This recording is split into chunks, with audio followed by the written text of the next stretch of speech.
Hello everyone and welcome back to Old Man Stories. I'm aware that many of you use these videos to fall asleep, so before you doze off, I thought it would be a fun idea if each of you could leave a comment letting me know which part of the world you're listening from. Also, give a like and subscribe to the channel if you're enjoying the episodes, okay? Let's get comfortable, relax, and begin. I've debated for weeks about posting this. I'm not sure if writing it down will help me process what happened or just make it feel more real and terrifying. But I need to tell someone who might understand, because my friends and family just give me that look, like I'm losing it. Maybe I am, but I know what I saw, and what others saw too. This all started about 2 months before my brother passed away on June 1st of this year. I was in my kitchen making dinner. Nothing special, just pasta with some veggies. It was around 7 in the evening and the light was starting to fade outside. I remember I was chopping bell peppers when I caught movement in my peripheral vision. When I looked up, I saw what I can only describe as a human-shaped shadow walking from my kitchen toward the bathroom hallway. It wasn't like seeing a person. There were no features, no clothes, nothing like that. Just this black, person-shaped void that moved deliberately, like it had somewhere to be. I dropped my knife and just stood there frozen. I've always been what my mom calls sensitive. I've had strange experiences since I was a kid. I'd see things others didn't, or know things before they happened. My family used to joke that I had a sixth sense, but this was different. This felt intentional. I told myself it was nothing, maybe a trick of the light, or my mind playing games after a long workday. But the next night, same time, same place, there it was again. This time I was washing dishes, and again that dark figure moved from the kitchen to the hallway. I followed it this time, heart pounding in my chest, but when I got to the bathroom, there was nothing there. My boyfriend Drew lives with me, and he's the absolute opposite of sensitive to this stuff. He's never seen anything paranormal in his life and is always the first to offer a logical explanation for weird occurrences. When I told him about the shadow person, he gave me that patient smile he has and suggested maybe I was working too hard or that it could be a shadow from the tree outside our window. I let it go, but it kept happening. Every few days, always in the evening, always the same path from kitchen to bathroom. I started to dread being in the kitchen alone. I'd find excuses to cook earlier in the day when the sun was still high. This went on for about 3 weeks, and I was starting to think maybe I was actually losing my mind. Then, one night in early May, Drew and I were sitting on the couch watching a movie. I was facing the TV, and Drew was kind of angled toward me because we were sharing a blanket. In the middle of some dialogue, his expression changed completely. His face went white and his eyes widened, fixed on something behind me toward the kitchen. "What?" I asked, immediately getting goosebumps. He didn't answer right away, just kept staring. Then he blinked hard and looked at me. "Did you see that?" My stomach dropped. "See what?" I asked, already knowing. "There was something by the kitchen doorway, like a shadow, but..." He trailed off, shaking his head. "This is going to sound crazy, but it looked like it was watching us, watching you specifically." I felt sick, not because I was scared, though I definitely was, but because now I knew it wasn't just in my head. Drew had seen it too, and Drew doesn't see things that aren't there. "That's what I've been trying to tell you," I said quietly. "That's my shadow person." He was quiet for a long time before saying, "I don't like this, Liv." We did what most people would do. We researched shadow people online, looked into the history of our house, and even contacted the previous owners. Our place isn't particularly old by haunted house standards, built in the 1930s, and as far as we could tell, nothing tragic had happened here. The former owners seemed surprised by our questions and assured us they'd never experienced anything unusual in the 12 years they'd lived here. About a week after Drew's sighting, our friend Megan came over for dinner. We hadn't told her anything about what was happening. Honestly, we were both still processing it ourselves. We were all sitting at the dining table, which has a clear view into the kitchen. In the middle of our conversation about some TV show, Megan suddenly stopped mid-sentence and stared toward the kitchen. "What was that?" she asked, her voice suddenly tense. Drew and I looked at each other. "What did you see?" I asked carefully. I don't know. It looked like someone walked from your kitchen to the hallway, but it was like completely black, like a shadow, but solid." She looked embarrassed even saying it. "Sorry, that sounds so weird." That was the confirmation I didn't want. 3 different people had now seen this entity in our home. We weren't all hallucinating. This was real. The really strange part is what happened next.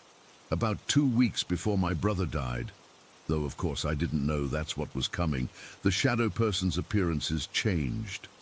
Instead of just passing through, it started lingering. I'd be in the kitchen, and I'd feel this presence behind me, watching. The air would get heavy, almost thick, but not in a threatening way. It felt concerned. That's the only word I can think of to describe it. Then one evening I was alone in the kitchen. Drew was working late, and I was making myself a cup of tea. I felt that familiar heaviness in the air, but this time it was different. It felt comforting, almost protective. And then, clear as day, I heard a male voice whisper my name. "Olivia." I spun around, but of course no one was there. The voice wasn't scary. It was gentle, familiar somehow. I stood there for several minutes, waiting for something else to happen, but nothing did. I need to explain something about my brother and me. Ryan was 4 years older than me, and we had this weird connection our whole lives. When I was 14 and he was 18, I woke up in the middle of the night absolutely certain he was hurt. I was so convinced that I woke my parents up hysterical. They thought I was having a nightmare until the phone rang 30 minutes later. Ryan had been in a car accident 300 miles away at college. He was okay, just some broken ribs and a concussion, but the accident had happened at the exact time I woke up. Another time, when I was 26, I had this horrible dream that Ryan was lost in a dark forest, calling for help, but no one could hear him. I called him immediately the next morning, but he didn't answer. For 3 days, I kept calling and texting, getting more worried by the hour. When he finally called back, his voice was weak. He told me he'd been lying on his bathroom floor for 3 days with internal bleeding from an ulcer that had ruptured. If his neighbor hadn't gotten concerned and checked on him, the doctors said he might not have made it. Despite this connection, Ryan and I had been estranged for about 6 years before his death. It was over something so stupid, a fight about our parents' care as they got older. Words were said that couldn't be taken back, and our stubborn streaks kept us from reconciling. I regret that every single day now. The week before Ryan died, the shadow person appeared more frequently, sometimes multiple times a day. The feeling it brought was increasingly urgent, almost frantic. I kept telling Drew that something felt wrong, but I couldn't put my finger on what. I even called my parents to make sure they were okay. They were fine and told me not to worry so much. Then, on May 31st, the day before Ryan died, I saw the shadow figure standing at the foot of our bed in the middle of the night. It was the only time it had ever appeared in our bedroom. It just stood there, completely still, for what felt like forever, but was probably only a minute or two. Then it slowly faded away. I didn't wake Drew. I just lay there, tears streaming down my face, filled with a sense of dread I couldn't explain. The next morning, I got the call that Ryan had died suddenly of an aortic aneurysm. He was only 36. Here's the part that haunts me the most. From the moment I got that call, the shadow person disappeared. Completely. It's been 4 months now, and there hasn't been a single sighting, not by me, not by Drew, not by anyone. The oppressive feeling in the kitchen is gone. The whispers have stopped. It's like whatever was trying to communicate with me accomplished its purpose. I've been torturing myself with questions ever since. Was the shadow figure some kind of warning? Was it Ryan somehow trying to prepare me for what was coming? Or maybe trying to get me to reach out to him before it was too late? The timing can't be coincidental. This entity appeared exactly 2 months before his death and vanished immediately after. Drew thinks that perhaps my connection with Ryan somehow manifested this entity as a subconscious warning, that somewhere deep down I sensed something was wrong with my brother, and my mind created this shadow person as a way to process it. But that doesn't explain why Drew and Megan saw it too. I keep thinking about that voice in the kitchen, saying my name. Now when I remember it, it sounds like Ryan's voice. But memory is tricky, especially when you're grieving. Maybe I'm just hearing what I want to hear. I spoke to a medium last month, desperate for answers. She said that sometimes when death is approaching, the veil between worlds thins. That perhaps Ryan's spirit was trying to prepare me, or maybe even trying to say goodbye in the only way he could reach me. I don't know what to believe. All I know is that for 2 months, something was trying desperately to communicate with me, and I didn't understand until it was too late. I never got to say goodbye to my brother. I never got to tell him I was sorry for all those years of silence. Sometimes I stand in the kitchen at 7 in the evening, hoping to feel that presence again, hoping for one more message.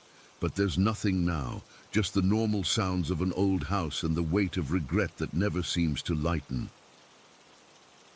Story 2. I've never been one to believe in ghosts or the supernatural. Growing up, I was the kid who'd call bullshit whenever someone told a ghost story around the campfire. I was rational, logical, and believed there was a scientific explanation for everything. That was, until I experienced things I still can't explain to this day. Even typing this makes my hands shake a little. I've kept these stories mostly to myself because I don't want people thinking I'm crazy, but I need to get them off my chest. Maybe someone out there has experienced something similar. This happened about 7 years ago. My dad and I were driving back from a fishing trip in his F-150. It was pouring rain, not just a drizzle, but one of those downpours where your wipers can barely keep up. The kind where you're gripping the steering wheel so tight your knuckles turn white. We were on this rural highway that cuts through some dense woods. It's a winding road with these steep hills, and there's barely any streetlights. My dad was driving cautiously, going maybe 40 in a 55 zone, but even that felt too fast given the conditions. We came around this bend at the top of a hill, and suddenly the truck just lost it. We hydroplaned. There was this moment, just a split second, where everything went quiet in my head. I remember looking over at my dad, and his face was frozen in this expression of pure concentration. Then everything sped up. The truck slid sideways down the hill. My dad was fighting with the steering wheel, but it was useless. We were completely at the mercy of gravity and momentum. I remember the headlights illuminating the trees as we spun, making the woods look like they were moving around us in this weird strobe effect. Then came the impact. We hit the first tree with the bed of the truck. There was this horrible crunching sound, like someone crushing an aluminum can, but 1,000 times louder. We bounced off and hit another tree and another. Each impact sent a jolt through my body that made my teeth clack together. When we finally stopped, everything was eerily quiet, except for the rain hammering on the roof and the hissing of the engine. The cab of the truck was intact, thank God for that. But I could tell from the way the truck felt that the back was completely mangled. My dad asked if I was okay. I nodded, still too shocked to speak. I was checking myself for injuries when I noticed something in my peripheral vision. I turned toward my window, and there was a man standing there. He was maybe in his 40s, wearing this dark jacket that was getting soaked in the rain. He had this concerned look on his face, but something about him seemed off. I can't explain it, but looking at him made the hair on my arms stand up. I rolled down my window, and he leaned in slightly. "You boys okay?" he asked. His voice sounded normal enough, but there was something about his eyes. They looked, I don't know how to describe it, empty, too full, whatever it was. It wasn't right. "Yeah," I said, "we're okay. Just shaken up." He nodded slowly. "Good. That's good." I turned to my dad, who was on the phone with 911, giving them our location. When I looked back, the man was gone. And I mean gone. Not walking away, not running off into the woods. Just not there anymore. I unbuckled my seatbelt and rolled my window down further, looking up and down the road. There were no cars nearby. The nearest curve in the road was at least 100 feet in either direction, and there was nowhere he could have hidden. The woods on either side had thick undergrowth. You couldn't just dash into them without making noise and leaving a trail. "Dad," I said, "did you see that guy?" He looked at me, confused. "What guy?" "The man at my window. He was just here." My dad frowned. "Jackson, there wasn't anyone there. It's just us." I tried to explain, but he was certain nobody had approached the vehicle. The way he looked at me, like he was worried about my mental state, made me drop it. When the police arrived about 20 minutes later, I asked if they'd passed anyone walking on the road. They hadn't. There was no one out there in that storm. Later, while waiting for the tow truck, one of the officers mentioned that this stretch of road had seen a lot of accidents over the years, several fatal ones. Something about the way the rain runs down the hill creates a perfect storm for hydroplaning right at that curve. I've thought about that man countless times since then. I know what I saw. I spoke to him, but he vanished in a way that defies explanation, and only I saw him. Sometimes I wonder if he was checking on us, or checking to see if we'd be joining him. At least that's what I always thought. About 4 years ago, I was working nights at a drug rehabilitation facility. It was a decent job, mostly quiet, especially during the overnight shift when residents were supposed to be sleeping. But if you've ever worked at a place like this, you know that supposed to be and actually are rarely align. It was around 2 in the morning when I was doing my rounds. Most of the rooms were dark, but I noticed light coming from under the door of the common area. This wasn't completely unusual. Sometimes residents who couldn't sleep would go there to read or watch TV with the volume low. When I opened the door, I found 4 residents sitting cross-legged on the floor around what looked like a makeshift Ouija board. They'd taken a large piece of poster board from the art supplies and drawn letters, numbers, and yes and no in marker. They were using an upturned glass as a planchette. I should have shut it down immediately. It was way past lights out, and they weren't supposed to be doing anything like this. But curiosity got the better of me. They looked up, guilty expressions on their faces, expecting me to send them back to their rooms. "What are you guys doing?" I asked, though it was pretty obvious. One of them, Mike, spoke up. "Trying to contact spirits." He had this half smirk, like he wasn't taking it seriously either. I laughed. "You know that's all bullshit, right? It's just your own subconscious moving the glass." They all started talking at once, claiming they'd been getting real responses, that the glass had been moving on its own. The usual stuff people say when they convince themselves something supernatural is happening. "Look," I said, "it's called the ideomotor effect. Your muscles make tiny movements you're not aware of, based on what you're thinking about or expecting. That's all that's happening." Mike challenged me. "If you're so sure, why don't you try it?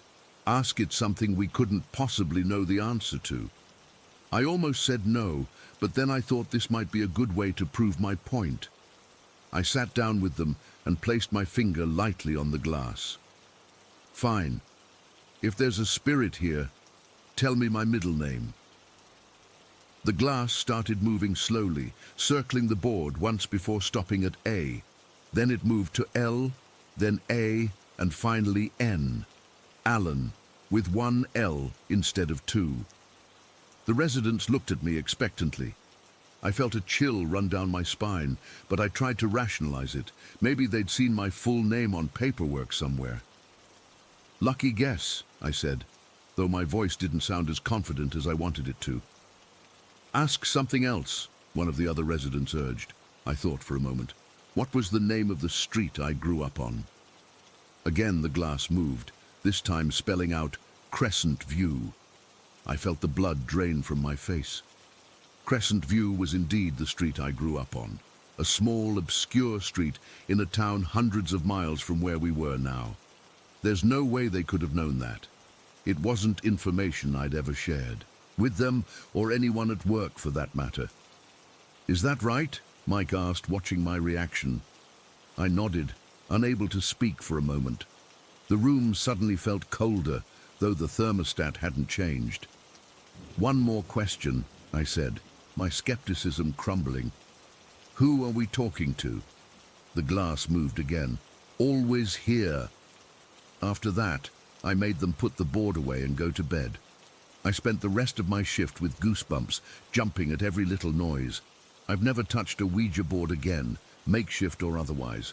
And I don't tell people this story often because it sounds insane, even to me. But I know what happened, and I still can't explain it. This last experience was the longest lasting and possibly the most disturbing. About 2 years ago, my friend Dave moved in with me. We'd known each other for like 10 years, and when he needed a place to stay after a breakup, it seemed like a no-brainer to offer him my spare room. The weird stuff started almost immediately. At first it was small things, objects not being where I left them, lights being on that I was sure I'd turned off.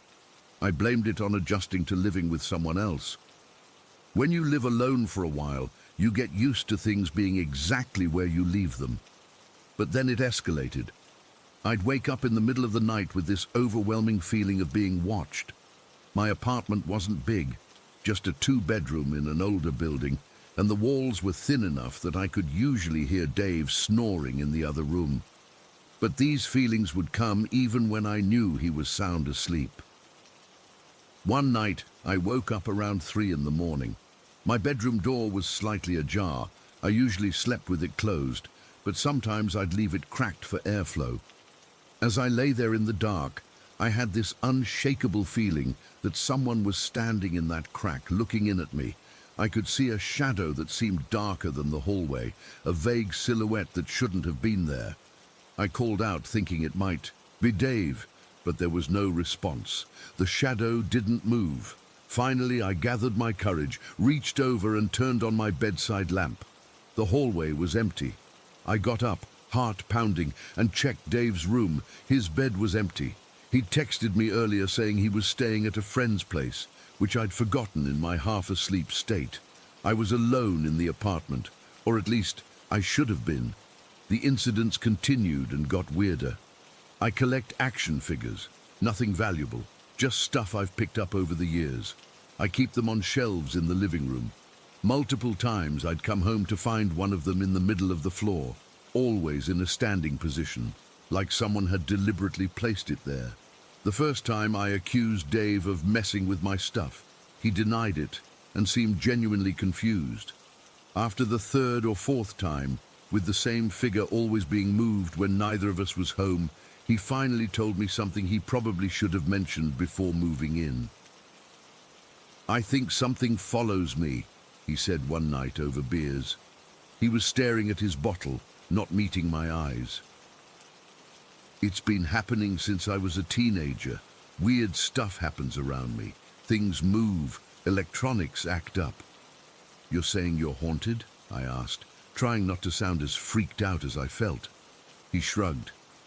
"I don't know what to call it, but yeah, I guess so. It's never hurt anyone, though. It's just there." After that conversation, the activity increased. The TV would turn on by itself. We'd hear footsteps in the hallway when we were both in the living room. One morning, every cabinet in the kitchen was open when we woke up. Dave seemed almost used to it, which was somehow more unsettling than the events themselves. He'd just sigh and close the cabinets, or turn off the TV without comment. To him, this was normal.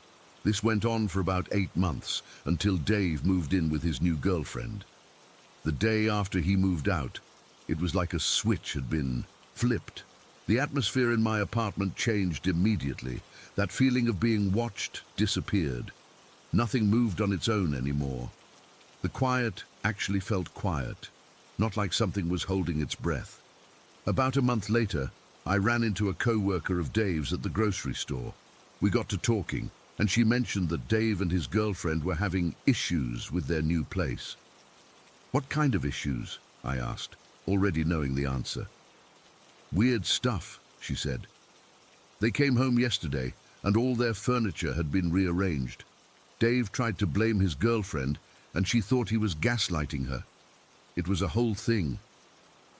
I didn't tell her about my experiences. What would be the point? But I did text Dave later, just a simple message. "It followed you, didn't it?" His response came hours later. "It always does." I still don't know what was attached to Dave, or why it seemed to ramp up when he lived with me. Was it feeding off my fear? Was it trying to communicate something? I don't have answers, just the lingering feeling that for those 8 months there were always 3 of us in that apartment, not just 2. I've tried to rationalize these experiences, to find logical explanations, but sometimes logic fails us. Sometimes the only explanation is the one we don't want to accept. I'm not saying I believe in ghosts now, but I'm a lot less quick to dismiss other people's experiences, because when it happens to you, when you see something impossible with your own eyes, it changes you. And the scariest part? I'm not convinced these are isolated incidents. What if they're connected somehow? What if they're building to something? That thought keeps me up at night more than any bump in the dark ever could. Story 3. I've never told anyone this story outside my immediate family, and even they think I was just a kid with an overactive imagination. But I know what I saw. I know what happened in that backyard, and I'm still not sure how to explain it. I grew up in suburban Sacramento, in one of those older neighborhoods where the houses have character, but also a lot of quirks. We moved there when I was about 5, and there was nothing particularly strange about the house itself. It was a single-story ranch style, beige with white trim, nothing special. But the backyard, that was different. The centerpiece of our backyard was this massive oak tree. Must have been there for at least 100 years before our house was even built. During the day, it was beautiful, providing shade in the brutal Sacramento summer heat, branches spreading wide enough that they covered nearly half the yard. But as soon as twilight hit, something about that tree changed. I remember the first time I noticed it. I was probably 6 years old, playing in the backyard as the sun was setting. My mom had called me to come inside soon, but I was trying to squeeze in those last few minutes of outdoor time. As the shadows lengthened, I looked up at the tree and felt this, I don't know, this heaviness, like the tree was watching me. But what really freaked me out were the orbs. That first night they appeared just as the sun disappeared behind the houses across the street. Little balls of light, maybe the size of golf balls, floating around the highest branches of the oak tree. At first, I thought they were fireflies, but Sacramento doesn't really have fireflies. Plus, these were different, brighter, more deliberate in their movements. I ran inside and told my dad about the floating lights in our tree. He just ruffled my hair and told me it was probably just the sunset reflecting off dewdrops, or maybe my eyes playing tricks on me as it got dark.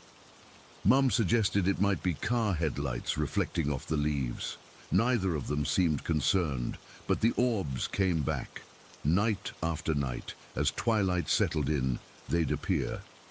Sometimes just 2 or 3, sometimes as many as 10 or 12. They'd start at the top of the tree, circling around the highest branches, then gradually move lower. They never came all the way down to the ground, at least not at first. And they never appeared when my parents were outside with me, only when I was alone. After a few weeks of this, I started to avoid the backyard at dusk. I'd make sure I was inside before the sun started setting. My parents noticed and asked if I was scared of the dark. I tried telling them again about the lights, but my dad just sighed and said, "Jake, it's just your imagination. Trees don't have floating lights." By the time I was 7, I'd convinced myself to be braver. I decided the orbs weren't going to keep me from playing in my own backyard. So one evening, I deliberately stayed outside until dusk with my Nerf football. And sure enough, as the light faded, they appeared. This time, I forced myself to keep playing, ignoring them as they floated among the branches. That's when I noticed they seemed to react to me. When I threw the football against the tree trunk, the orbs scattered like startled birds, then slowly regrouped. When I walked closer to the tree, they retreated higher into the branches. When I backed away, they descended lower. They were aware of me. I was absolutely certain of it. Over the next couple of years, I developed a theory. These were spirits of some kind, tied to the tree, or maybe the land itself. Not ghosts exactly. They didn't feel like dead people. They felt older, more elemental, and definitely mischievous. When I was 8, we got a dog, a German Shepherd mix named Loki. He was still a puppy, about 4 months old, when he had his first encounter with the orbs. We were playing fetch in the backyard, and I lost track of time. As dusk fell, I saw Loki freeze, his ears perked up, staring at the oak tree. I turned and saw the orbs had appeared, more of them than usual, and they were moving faster, darting between branches like they were excited. Loki started growling, a low, serious sound I'd never heard from him before. The hair on his back stood up. One of the orbs separated from the others and floated down, lower than I'd ever seen them go. It hovered maybe 10 feet off the ground, pulsing slightly, growing a bit brighter, then dimmer. Then suddenly it shot forward, zooming past my face so close I could feel a slight static sensation on my cheek.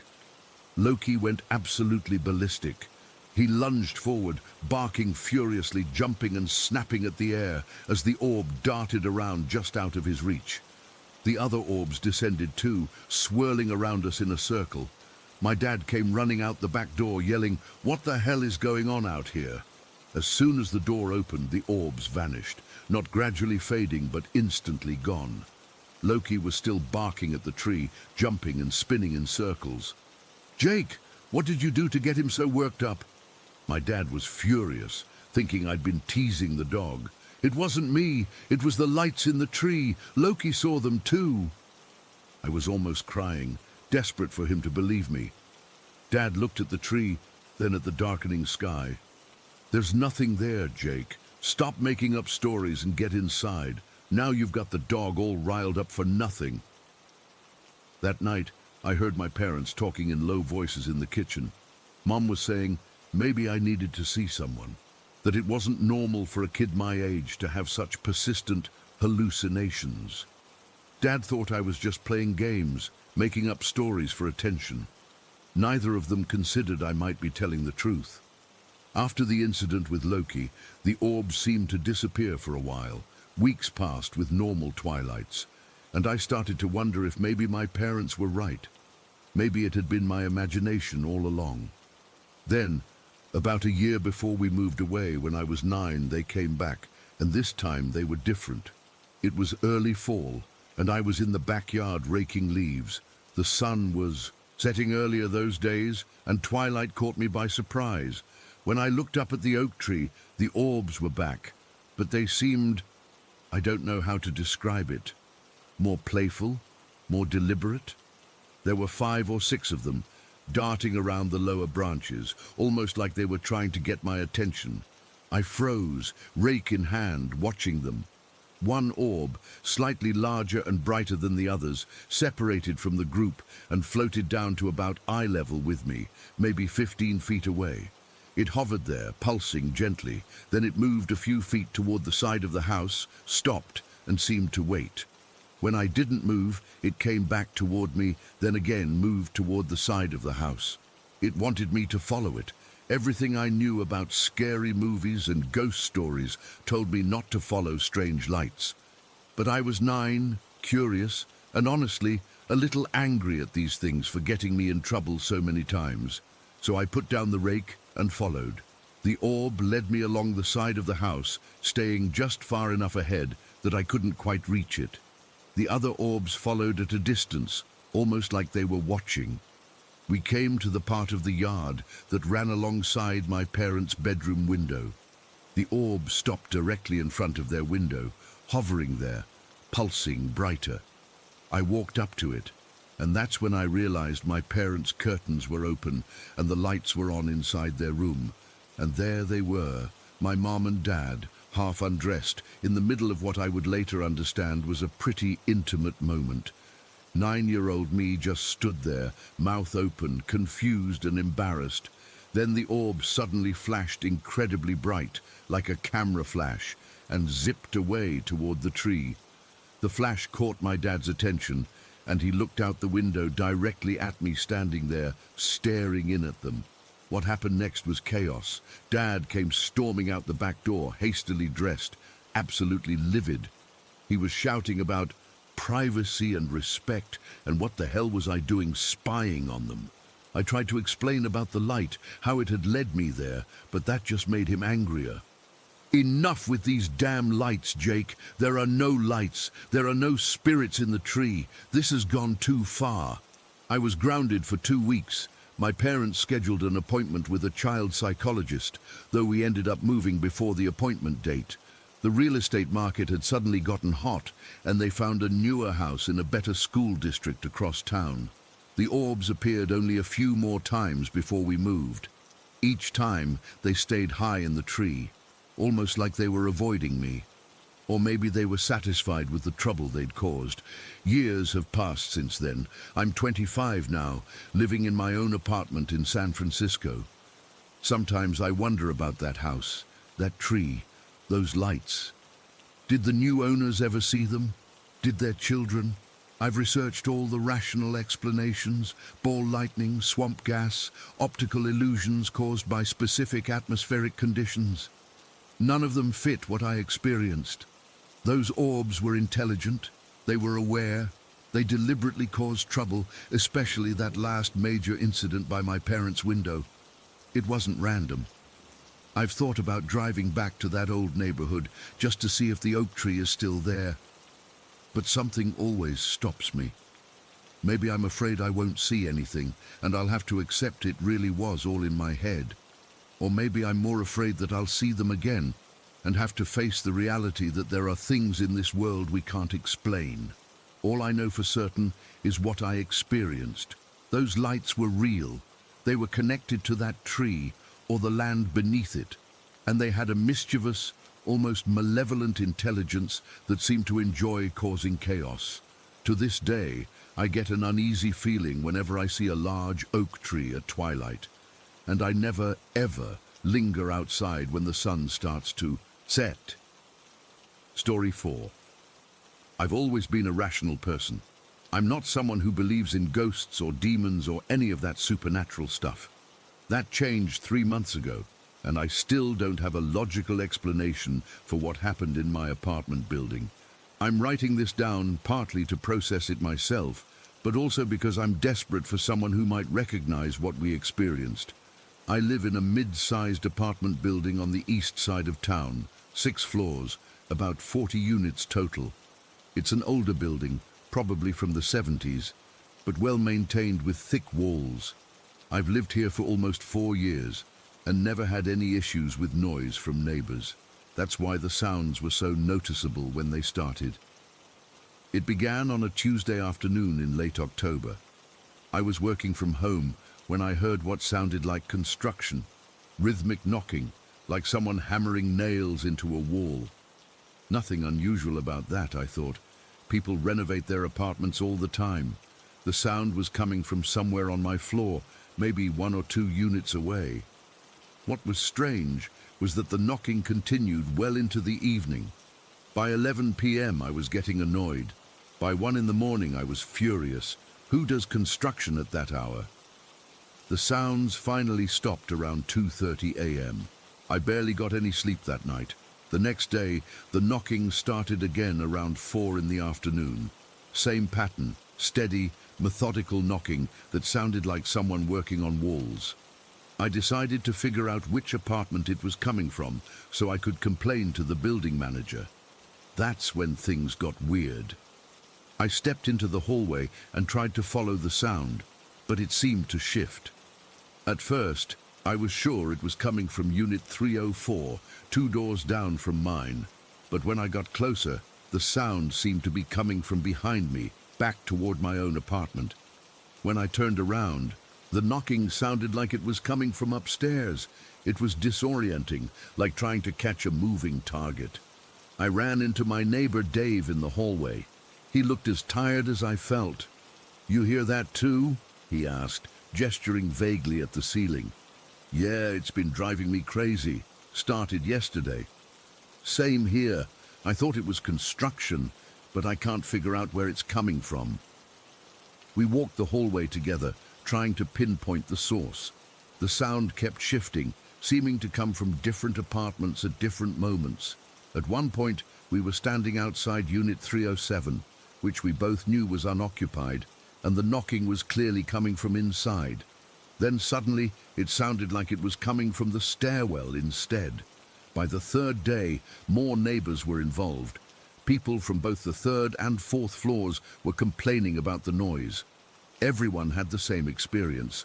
The knocking would continue until the early morning hours, and nobody could figure out where it was coming from. The building manager, Mr. Reyes, started getting bombarded with calls. On Friday evening, Mr. Reyes organized an impromptu meeting in the lobby. About 15 of us showed up, all with the same complaint. The weird thing was, only residents from the east side of the building were affected. People living on the west side hadn't heard anything unusual. "I've checked all the mechanical rooms," Mr. Reyes told us. "There's nothing wrong with the heating system or water pipes. I've also contacted the owners of the vacant units and we've inspected all of them. Nothing unusual." That's when Sandra, a middle-aged woman from the 4th floor, mentioned something that made my skin crawl. "Has anyone else noticed that it responds when you knock back?" The room went quiet. "What do you mean, responds?" someone asked. "Last night I got fed up and started pounding on my wall, yelling for them to shut up. The knocking stopped for a few seconds, then it copied my exact pattern. 3 quick knocks, then 2 slow ones, exactly how I had knocked." Several people in the room nodded, confirming they'd had similar experiences. "I thought I was imagining things," Dave said. "I knocked on my ceiling 4 times last night, and something knocked back 4 times. That night, several of us decided to test this theory.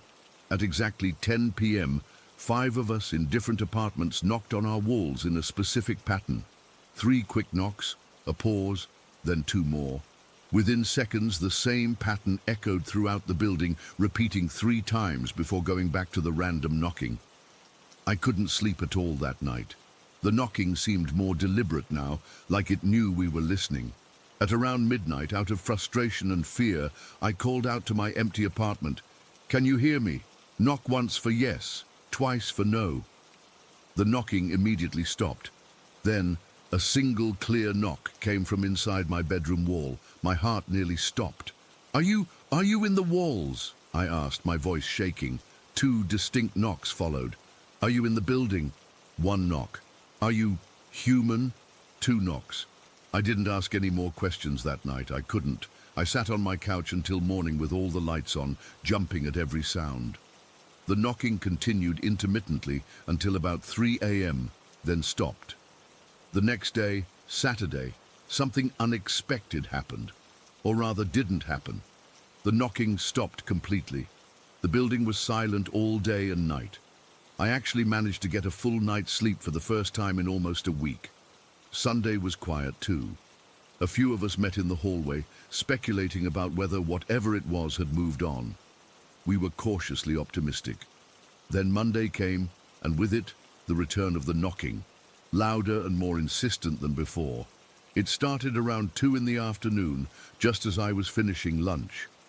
This time, it seemed to be moving even more rapidly through the building. 1 minute it would be in the wall behind my kitchen. The next, it would sound like it was in the ceiling, then suddenly it would be in the bathroom wall. That evening, we had another meeting. More residents attended this time, including people I hadn't seen before. One was Elisa, a single mother who lived in Unit 409 with her daughter Mia. They had been away for the weekend visiting family. "When exactly did the knocking stop?" Mr. Reyes asked the group. "Sometime Friday night or early Saturday," someone said. "By Saturday morning, it was completely quiet." "And when did it start again?" "Monday afternoon, around 2 or so," I offered. Elisa shifted uncomfortably in her seat. "That's when we got back from my mother's house. We left Friday evening and returned Monday around 1:30. The room fell silent as we all made the connection. Mr. Reyes cleared his throat. "Maybe it's just a coincidence," he said, but he didn't sound convinced. Over the next few days, we conducted what I can only describe as experiments. With Elisa's reluctant permission, we tried to establish whether there was a connection between her family and the knocking. On Wednesday, Elisa left the building alone for 3 hours, while Mia stayed home with a neighbor. The knocking continued uninterrupted. On Thursday, Mia went to a friend's house after school, while Elisa stayed home. The building was completely silent for those 4 hours. When Mia returned at 7 p.m., the knocking started within minutes of her entering the building. We tried again on Friday. Both Elisa and Mia left together at 9 a.m. No knocking all day. Then at 4 p.m., I went with Mr. Reyes to pick up Mia from school while Elisa stayed at work. The moment Mia walked into the building, the knocking began. First faintly, then growing louder as we reached their floor. It was undeniable. Whatever was causing the knocking was somehow connected to this 11-year-old girl. Mia was understandably frightened by all this. She was a quiet, serious child who mostly kept to herself. When asked if she'd experienced anything unusual, she just shrugged and said sometimes she felt like someone was watching her. Elisa was torn between concern for her daughter and skepticism about the whole situation. "Maybe it's just the heating system or the pipes," she suggested, "and it's just coincidence that it happens when Mia is home." But we all knew it wasn't coincidence. The pattern was too consistent, the responses too intelligent. The following Tuesday, things escalated. The knocking had become so loud that several residents had temporarily moved out.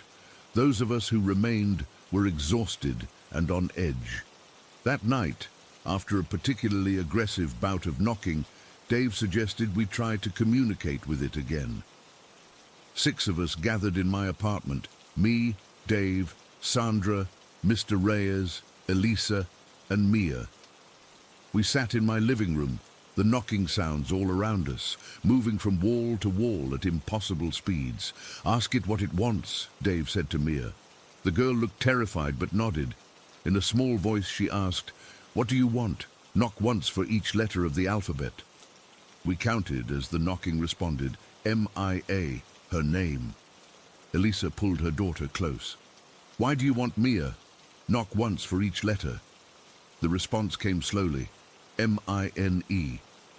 "This is insane," Mr. Reyes muttered, but he didn't leave. "Were you ever alive?" Sandra asked. "Once for yes, twice for no." 2 knocks. "Are you trying to harm Mia?" I asked. 2 knocks. "Then what do you want with her?" F-R-I-E-N-D. Mia suddenly spoke up. "I know what it is," she said quietly. "It's the imaginary friend I had when I was little.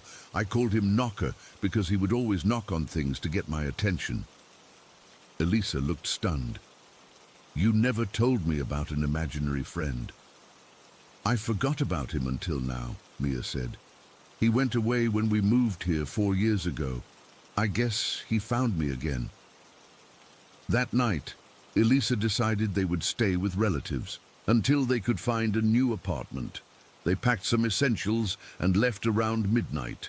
The knocking stopped the moment they exited the building. For 2 blessed days, the building was silent. Then, on the 3rd day, The knocking returned, but different now. Not the methodical construction-like sounds we'd grown accustomed to, but frantic, angry pounding that shook the walls. It moved through the building like a hurricane, rattling pictures off walls and knocking over furniture. This continued for hours, growing more violent as the day wore on. By evening, small cracks had appeared in some walls. The building itself seemed to be groaning under some invisible pressure. Around 9 p.m., just when it seemed things couldn't get worse, all the knocking stopped simultaneously. The silence was almost as terrifying as the noise had been. Then, one by one, every door in the building began to knock. Not from someone outside knocking to get in, but from the inside of each door, as if something inside each apartment was trying to get out. I fled the building that night, along with most of the remaining residents. A week later, when some brave souls ventured back, the building was quiet. It's remained quiet since then. Elisa and Mia moved to another city. The vacant apartment stayed vacant longer than usual, but eventually new tenants moved in who knew nothing about what had happened. I still live here, partly because breaking my lease would be expensive, partly because I want to know if it will come back. Sometimes at night, I think I hear faint knocking in the walls, but it might just be my imagination. I've never been able to explain what happened, and I don't think I ever will. All I know is that something was in our building, something that wasn't human, something that moved through solid walls, and something that was fixated on a little girl who once called it friend. I still knock on the walls sometimes, just to check if anything knocks back. So far, there's been no response, but I'm always listening. Story 5. I never thought I'd be sharing this. Even typing it out now makes my hands shake a little. I've always considered myself a practical person, the type who looks for logical explanations before jumping to supernatural conclusions. But what happened with my daughter Sophie in our old apartment has left me questioning everything I thought I knew about reality. This all started about 2 years ago.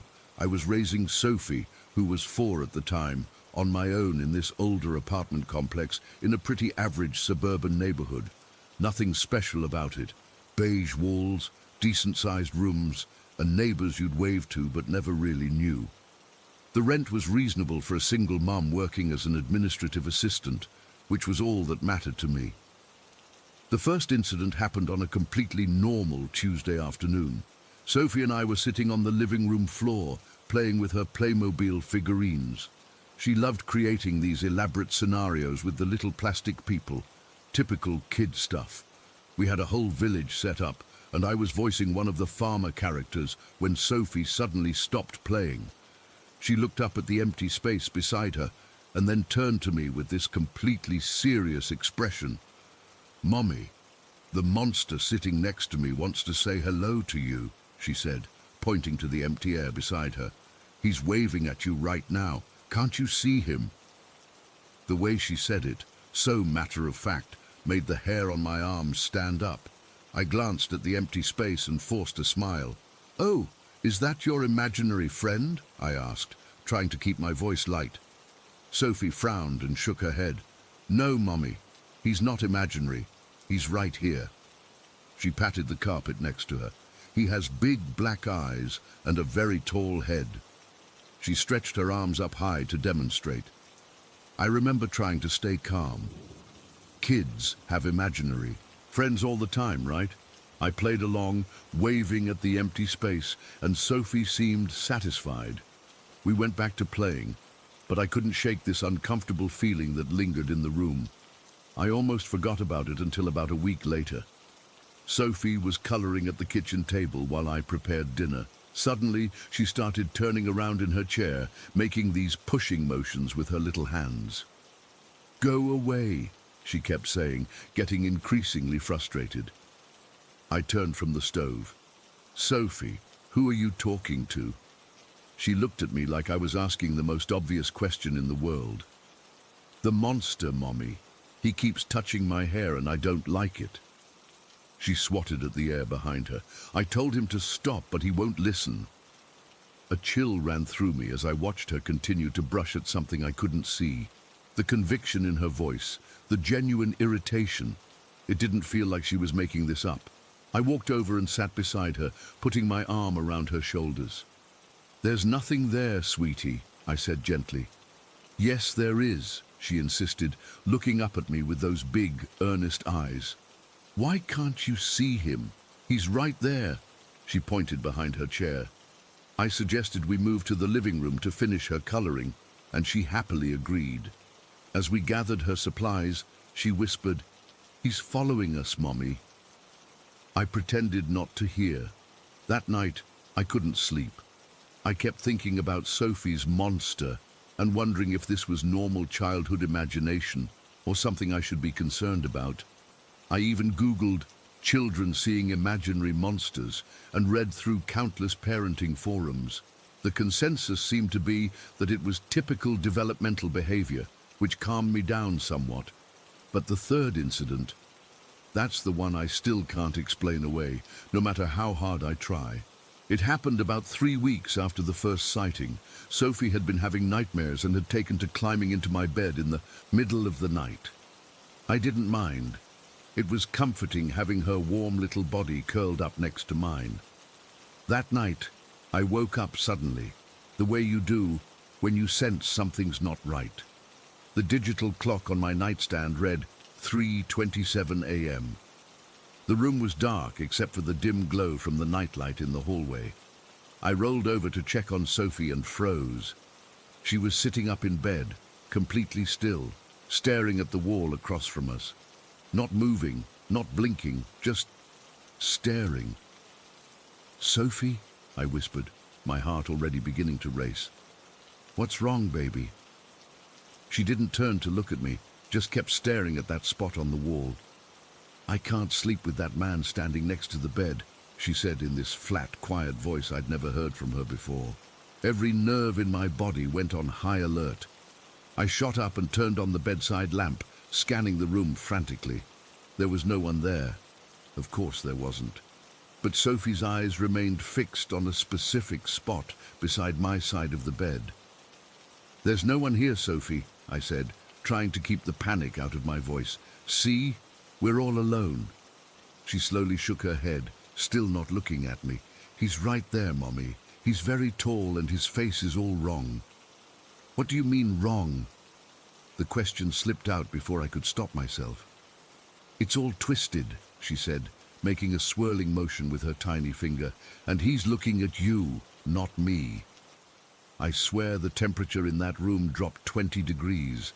I grabbed Sophie and practically ran to the living room, turning on every light as we went. We spent the rest of the night on the couch with the TV on, Sophie eventually falling asleep while I sat rigid, jumping at every creak and groan of the building.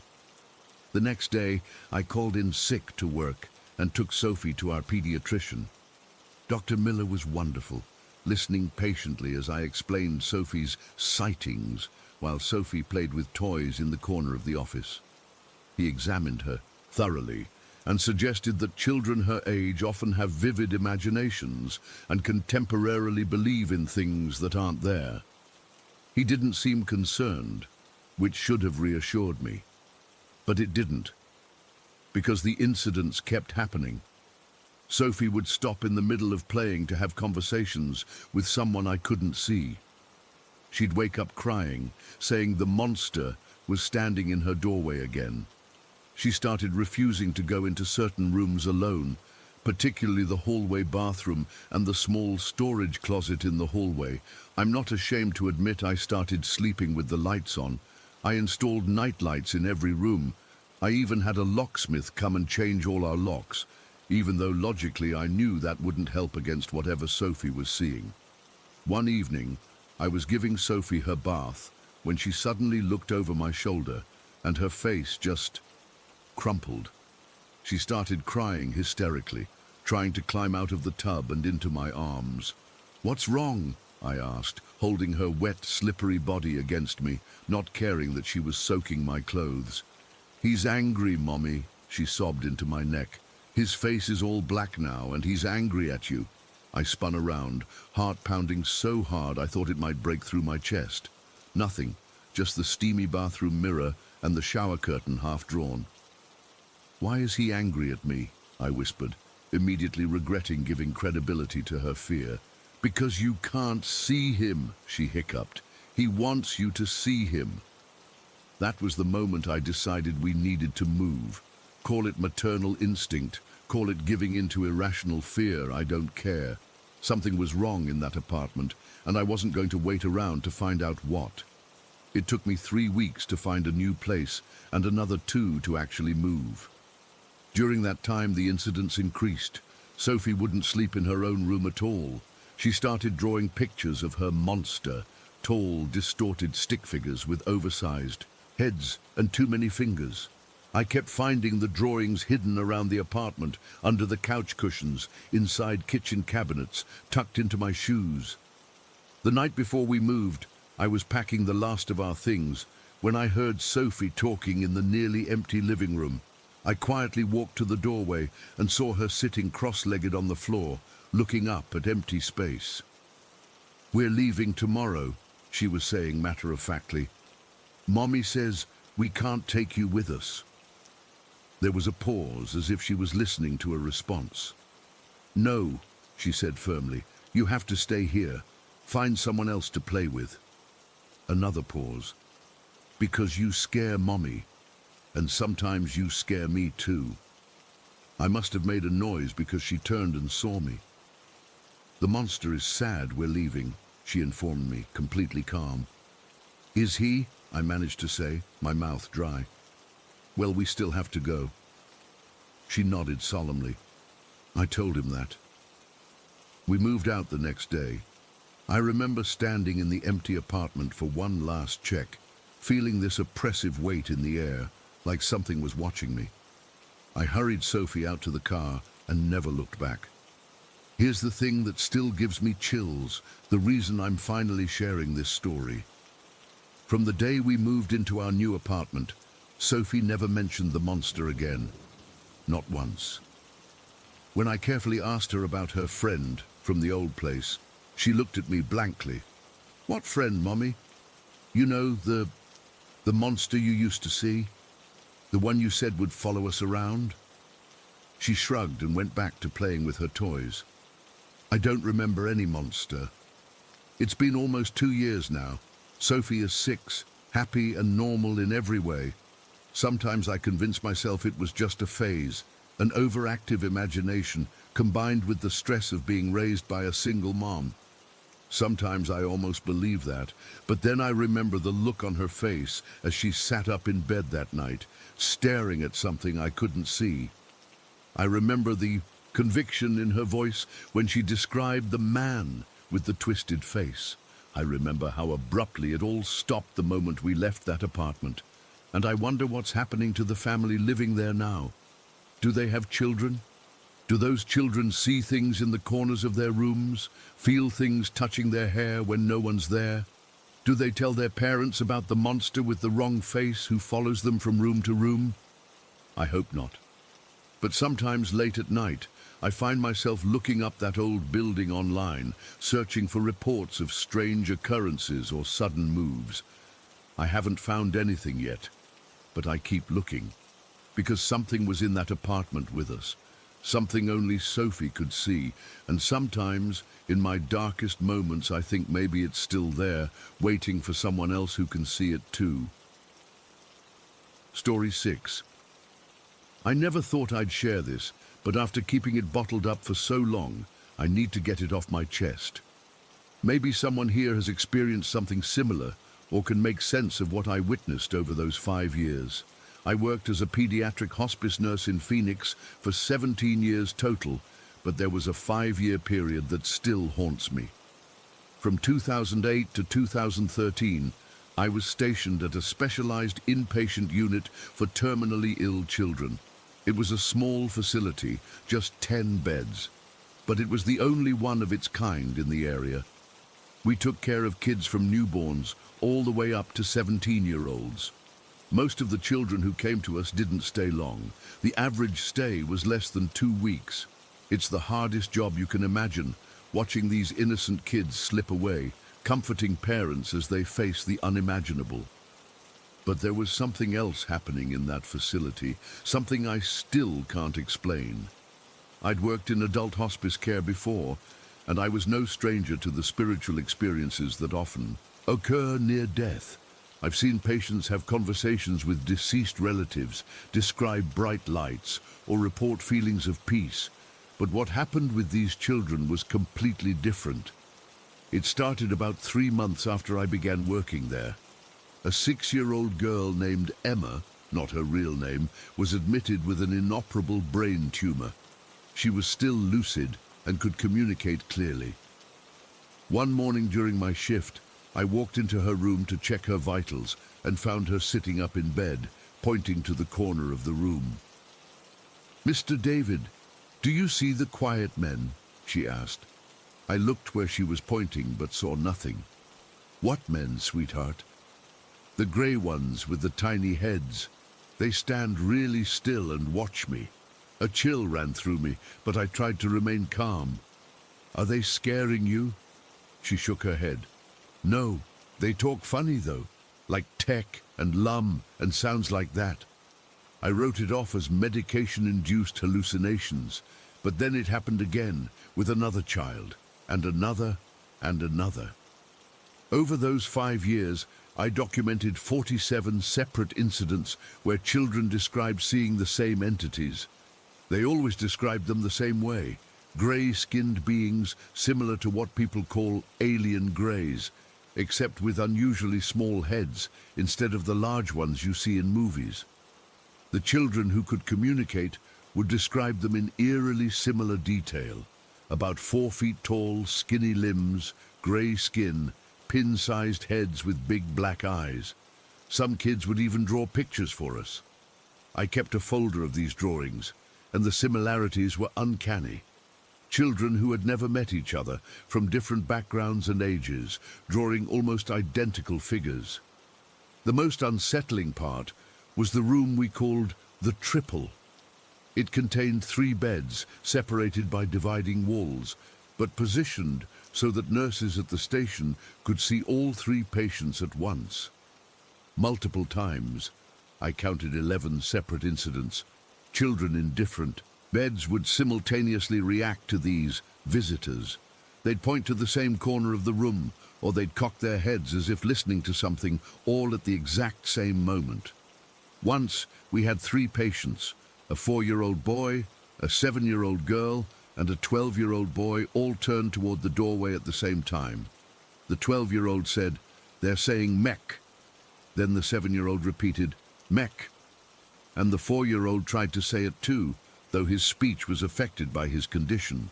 It was like they were all hearing the same thing, this strange single-syllable sound. I remember standing at the nurse's station, my skin crawling, as I watched this unfold. My colleague Maria was with me, and she grabbed my arm so hard it left marks. "What the hell is happening?" she whispered. I had no answer. The reactions from the children varied wildly. Some seemed to enjoy these visits. 8-year-old Zach would giggle and wave at empty space. "They're making funny faces," he'd say. 10-year-old Lila would talk about how the grey friends told her not to be afraid, but others were terrified. 13-year-old Jason would scream when they appeared, begging us to make them go away. We'd have to sedate him because his heart rate would spike dangerously high. 6-year-old Mia would hide under her blankets, shaking. "Don't let them take me yet," she'd cry. "I'm not ready." What made this all the more baffling was that I never saw these entities myself, not once in those 5 years. I've seen plenty of other things in my hospice career, shadows moving where they shouldn't, lights flickering when there's no electrical issue, even the occasional glimpse of what I'd call a spirit. But these beings that visited our children remained invisible to the staff. We had a 15-year-old patient named Tyler, who was unusually articulate about his visitors. He had leukemia and had been fighting it for years before coming to us. He was in a private room at the end of the hall, and one night during my rounds, I found him wide awake at 3 in the morning, staring at the ceiling. "You okay, Tyler?" I asked. "They're here again," he said without looking at me. "The grey ones?" He nodded. "They want to help us cross over. That's what they said." "Cross over where?" I asked, sitting on the edge of his bed. "To the next place. They say they're like guides or something." He finally looked at me. "Have you ever seen them, Mr. David?" I shook my head. "No, I haven't." "They say adults can't see them unless they're about to cross over too." He looked back up at the ceiling. "They say children can see them because we're more open, I guess. Like we haven't closed ourselves off to stuff like this yet." I stayed with him for almost an hour that night, asking questions while he described his visitors in detail. He said they didn't speak with words, but somehow put thoughts directly into his mind. He said they had been visiting him since he was diagnosed years ago, long before he came to our facility. Tyler died 3 days later. His mother was holding his hand, and I was checking his oxygen levels when he suddenly smiled at something over my shoulder. "They're here," he whispered. "It's okay, Mom. The guides are here." Those were his last words. We tried to keep these occurrences quiet. The last thing we wanted was to upset already traumatized parents with talk of strange entities visiting their dying children. But occasionally, parents would report their kids talking about the grey people or the quiet visitors, and we'd have to carefully navigate those conversations. What made me question whether this was just a shared hallucination was that the children in private rooms, who never interacted with other patients, described the same entities. We had a toddler, just 2.5 years old, who could barely string sentences together, but would point to corners of her room and say, "Grey, grey." Her drawings, crude as they were given her age, showed stick figures with the same proportions as the ones drawn by older children. I started wondering if there was something about the building itself. It was an older structure, built in the 1970s and renovated for our use. I researched its history but found nothing unusual. It had been a small office building before being converted to our hospice facility. But then, in 2013, the facility lost its funding and was shut down. The patients were transferred to other facilities or sent home with hospice care. I moved on to another pediatric hospital in the area, and I've been there ever since. Here's the thing that still haunts me. In the 7 years I've worked at this new facility, I've never had a single child report seeing these entities, not once. I've had kids who are clearly near death, who talk about seeing deceased grandparents or angels or bright lights, the usual end-of-life experiences, but no grey beings with tiny heads. It makes me wonder, were these entities attached to that specific building, or are they drawn specifically to children who are dying in certain environments? And what did they want? Why did some children find comfort in them, while others were terrified? The old facility was demolished in 2015 to make way for a new office complex. Sometimes I drive past that location and wonder if whatever was there is gone now, or if it moved on to somewhere else. The worst part is not knowing what was happening. Were these children really seeing something supernatural? Was it a strange collective hallucination brought on by medication and the dying brain? Or was there something more sinister at work? I remember one night about 4 years into my time there, when I was working a particularly difficult shift. We had a full house, all 10 beds occupied, and 3 of the children were actively dying. I was exhausted, running between rooms, trying to manage pain and symptoms while supporting devastated families. Around 2 in the morning, I ducked into the break room for a quick coffee. As I was pouring my cup, all the lights in the facility flickered simultaneously, just for a second, but enough to notice. When I stepped back into the hallway, I felt this pressure, like the air had suddenly become thick and heavy. It was hard to breathe, and the temperature seemed to drop several degrees. I hurried to check on the patients, and in every occupied room, the children were awake and alert, even those who had been heavily medicated and should have been asleep. All of them were looking toward their doorways or corners of their rooms. Some were smiling, some were crying. but all of them were focused on something I couldn't see. A 7-year-old girl named Hannah called out to me as I passed her room. "Mr. David," she said, "they want me to tell you something." I stopped cold. "What is it, Hannah?" "They say thank you for taking care of us. They say it makes their job easier when we're not afraid." I still get goosebumps thinking about it. I asked her who they were, but she just pointed to the empty corner of her room. "The guides," she said, as if it was obvious. Hannah died the next morning. The building is gone now. Most of those children are gone too. But I still wonder about those entities, what they were, what they wanted, why they chose our facility. I've spoken to other pediatric hospice nurses over the years, described what we experienced, but none of them have encountered anything similar. Sometimes I think maybe it was all in my head. The stress of watching children die day after day can do strange things to your mind. But then I remember those 47 incidents, the drawings, the simultaneous reactions, and I know something was happening there, something real. I still have the folder of drawings somewhere in my storage unit. Part of me wants to dig it out and share the images, but another part of me is afraid to look at them again. Afraid they might somehow bring those entities back. I don't know if I'll ever understand what happened during those 5 years. All I know is that something was visiting our dying children, and I still don't know if they were there to help or to harvest. Story 7. I've never really shared this with anyone outside my family before, but I need to get this off my chest. What happened to me 3 years ago still gives me nightmares, and I still sleep with a small light on in my room. I was 19 when it happened. I grew up in a small town in northern Michigan, where my grandmother taught me about our family's shamanic traditions.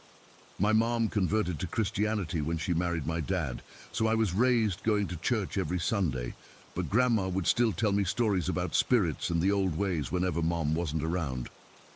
I never took it too seriously. I mean, I believed in God and Jesus, but the shamanic stuff just seemed like interesting cultural stories. Throughout high school, I was that girl who'd organize horror movie nights with friends. We'd watch everything, The Conjuring, Insidious, you name it. Nothing really scared me that much. I'd had a few episodes of sleep paralysis before, maybe 3 or 4 times total. It was always the same. I'd wake up, couldn't move for about 30 seconds, and then it would pass. Scary, but nothing I couldn't handle. But what happened that October night was something else entirely. I was home from college for the weekend. My parents' house is pretty isolated. We live about half a mile from our nearest neighbors, surrounded by trees. I've always loved my bedroom there. It's at the end of the upstairs hallway, painted light blue with photos of my friends all over the walls. My bed sits under the window, and I have this old wooden dresser that used to belong to my grandmother. That night, I went to bed around 11. My little sister Emma was already asleep in her room across the hall, and my parents were downstairs watching TV. I remember scrolling through Instagram for a while before finally putting my phone down around midnight. I fell asleep pretty quickly. I woke up suddenly. The digital clock on my nightstand showed 4:15 in the morning. The house was completely silent, that deep middle-of-the-night silence that feels almost heavy. I tried to roll over, but I couldn't move. Not a finger, not a toe. Just my eyes could look around. At first I thought, great, sleep paralysis again. I wasn't too worried. I knew it would pass in a minute or so. But then I heard something that made my blood run cold. Footsteps, coming down the hallway toward my room. They weren't my dad's heavy steps or my mom's light ones. These were different, deliberate, slow, like someone was taking their time, making sure to place each foot carefully on the floor. I could hear the old floorboards creaking under the weight. The footsteps stopped right outside my door. The air in my room suddenly felt thick and heavy. It was like trying to breathe through a wet blanket. And cold. So cold I could see my breath forming little clouds above my face. My skin prickled with goosebumps, but I still couldn't move to pull my blanket higher. Then my door started to open, slowly, inch by inch. I couldn't see it from where I was lying, but I could hear the slight squeak of the hinges. My heart was pounding so hard I thought it would burst out of my chest. I felt something enter my room. I say felt because I couldn't see anything, but the presence was undeniable. It was like all the air was being sucked toward one spot near my doorway, and there was this smell, not strong but noticeable, kind of musty and sour, like old meat or rotten eggs, but fainter. The footsteps started again, moving from my doorway toward my bed.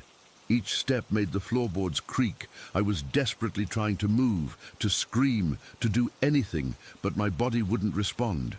It was like I was locked inside myself, forced to just experience whatever was happening. Then I felt my mattress sink. It was on the right side, at the foot of my bed. The mattress dipped down like something was putting their weight on it, like when a really heavy person sits on your bed. My estimate would be like 300 pounds of pressure pushing down, and I could feel my legs shift slightly from the movement of the mattress beneath them. I was completely terrified. This wasn't sleep paralysis anymore. Something was physically in my room, on my bed. The mattress kept shifting as whatever it was crawled up from the foot of my bed. I could feel my body tilting slightly with each movement. First right, then left, right, left, as it moved up the bed toward me. The springs in my old mattress squeaked faintly. I was mentally screaming, but no sound came out. Tears were starting to form in my eyes, the only part of my body that seemed able to respond to my terror. The crawling stopped when it reached my chest area. For a second, everything was still. I could only hear my own heartbeat thundering in my ears. Then the pressure started. It felt like someone was sitting on my chest. The weight was enormous, crushing. I couldn't breathe properly, just short, shallow gasps that weren't bringing in enough air. My lungs burned with the effort.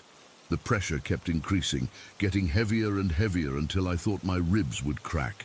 Black spots started dancing in my vision. I was going to die. This thing was going to crush me to death in my own bed, and I couldn't do anything about it. In that moment of pure terror, something kicked in, something primal. I started praying in my mind, not formal prayers like in church, but desperate pleas. God, please help me. Jesus, save me, please, please, please. Over and over, getting more frantic as the pressure increased. I don't know how long this went on, probably only 2 or 3 minutes, but it felt like hours. Then, suddenly, the weight lifted. Not gradually, but all at once, like something had been yanked off me. The mattress shifted again as whatever it was moved away. And just like that, I could move. I gasped in a huge breath of air, my chest expanding painfully. I sat bolt upright, looking wildly around the room. There was nothing there. No visible entity, no figure, nothing out of place. Just my familiar bedroom in the dim light from the street lamp outside my window. But the room was still ice cold, and that faint, rotten smell lingered. I sat there for a few minutes, shaking uncontrollably. My shirt was soaked with sweat. I tried to convince myself it had just been a really bad episode of sleep paralysis, but deep down, I knew it wasn't. Sleep paralysis doesn't make your mattress sink. It doesn't create footsteps that other people could hear if they were awake. It doesn't leave smells behind. Eventually, I gathered enough courage to move. I didn't turn on my light. I was terrified of what I might see. Instead, I made a run for it. I sprinted across my room, out the door, and straight to Emma's room. She was 11 at the time. I just climbed into bed with her, trying not to wake her up. She stirred a little, but didn't fully wake. I lay there until morning, wide awake, listening to every creak and groan of the house, flinching at every sound. When Emma woke up and asked why I was in her bed, I just mumbled something about having a bad dream.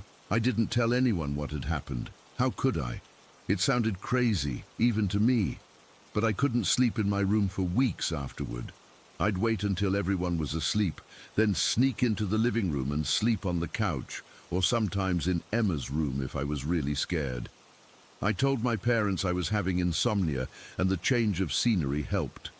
It's been 3 years, and I've never experienced anything like that again. I've had regular sleep paralysis a few times since then, and it was nothing like that night.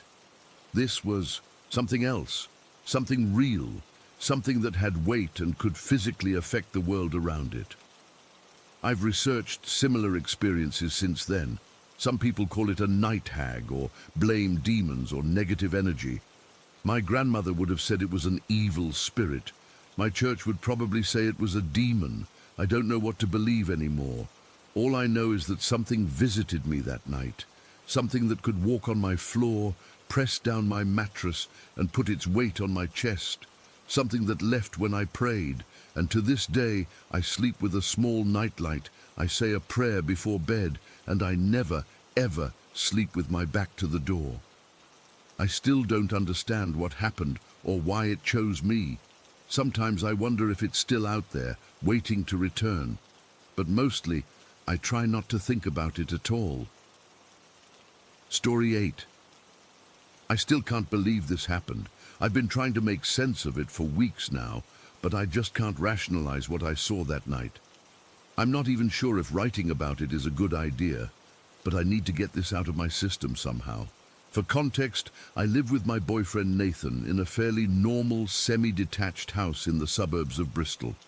We've been here for about 3 years, and until recently, I'd never experienced anything remotely supernatural.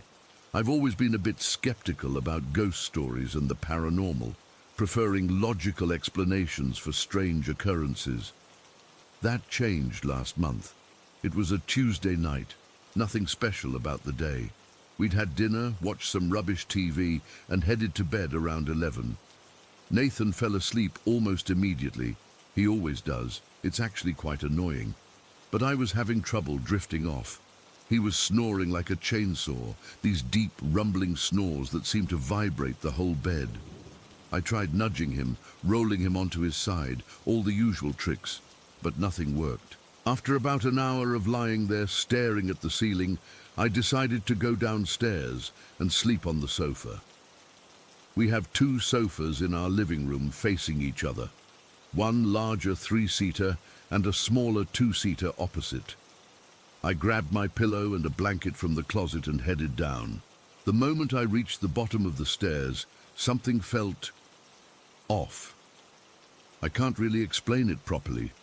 It wasn't anything I could see or hear, more like a pressure in the air, like when a storm is coming. I remember pausing at the bottom of the stairs, wondering if I should just go back up and deal with Nathan's snoring instead. I switched on the small lamp in the hallway rather than the main living room lights. I didn't want to fully wake myself up.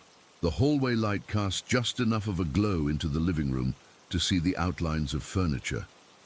I settled on the larger sofa, the one facing away from the window, and tried to get comfortable. That's when I started getting this strange pain behind my right eye. It wasn't quite a headache at first, more like pressure, but it quickly developed into a throbbing that was impossible to ignore. I almost never get migraines, maybe once every couple of years, and certainly not in the middle of the night without any triggers. I remember checking the time on my phone, 2:37. I lay there for what felt like forever, trying different positions, closing my eyes, opening them again, unable to get comfortable or shake the pain. The house was completely silent, except for the occasional creak of the heating pipes and the distant sound of a car passing by. The digital clock on our DVD player read 3:20-something when I first noticed it. At first, I thought my eyes were playing tricks on me. You know how when you stare into semi-darkness for too long, shadows start to look like shapes?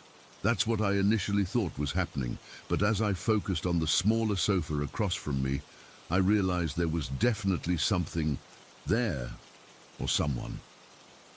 It was a dark figure sitting on the right side of the opposite sofa.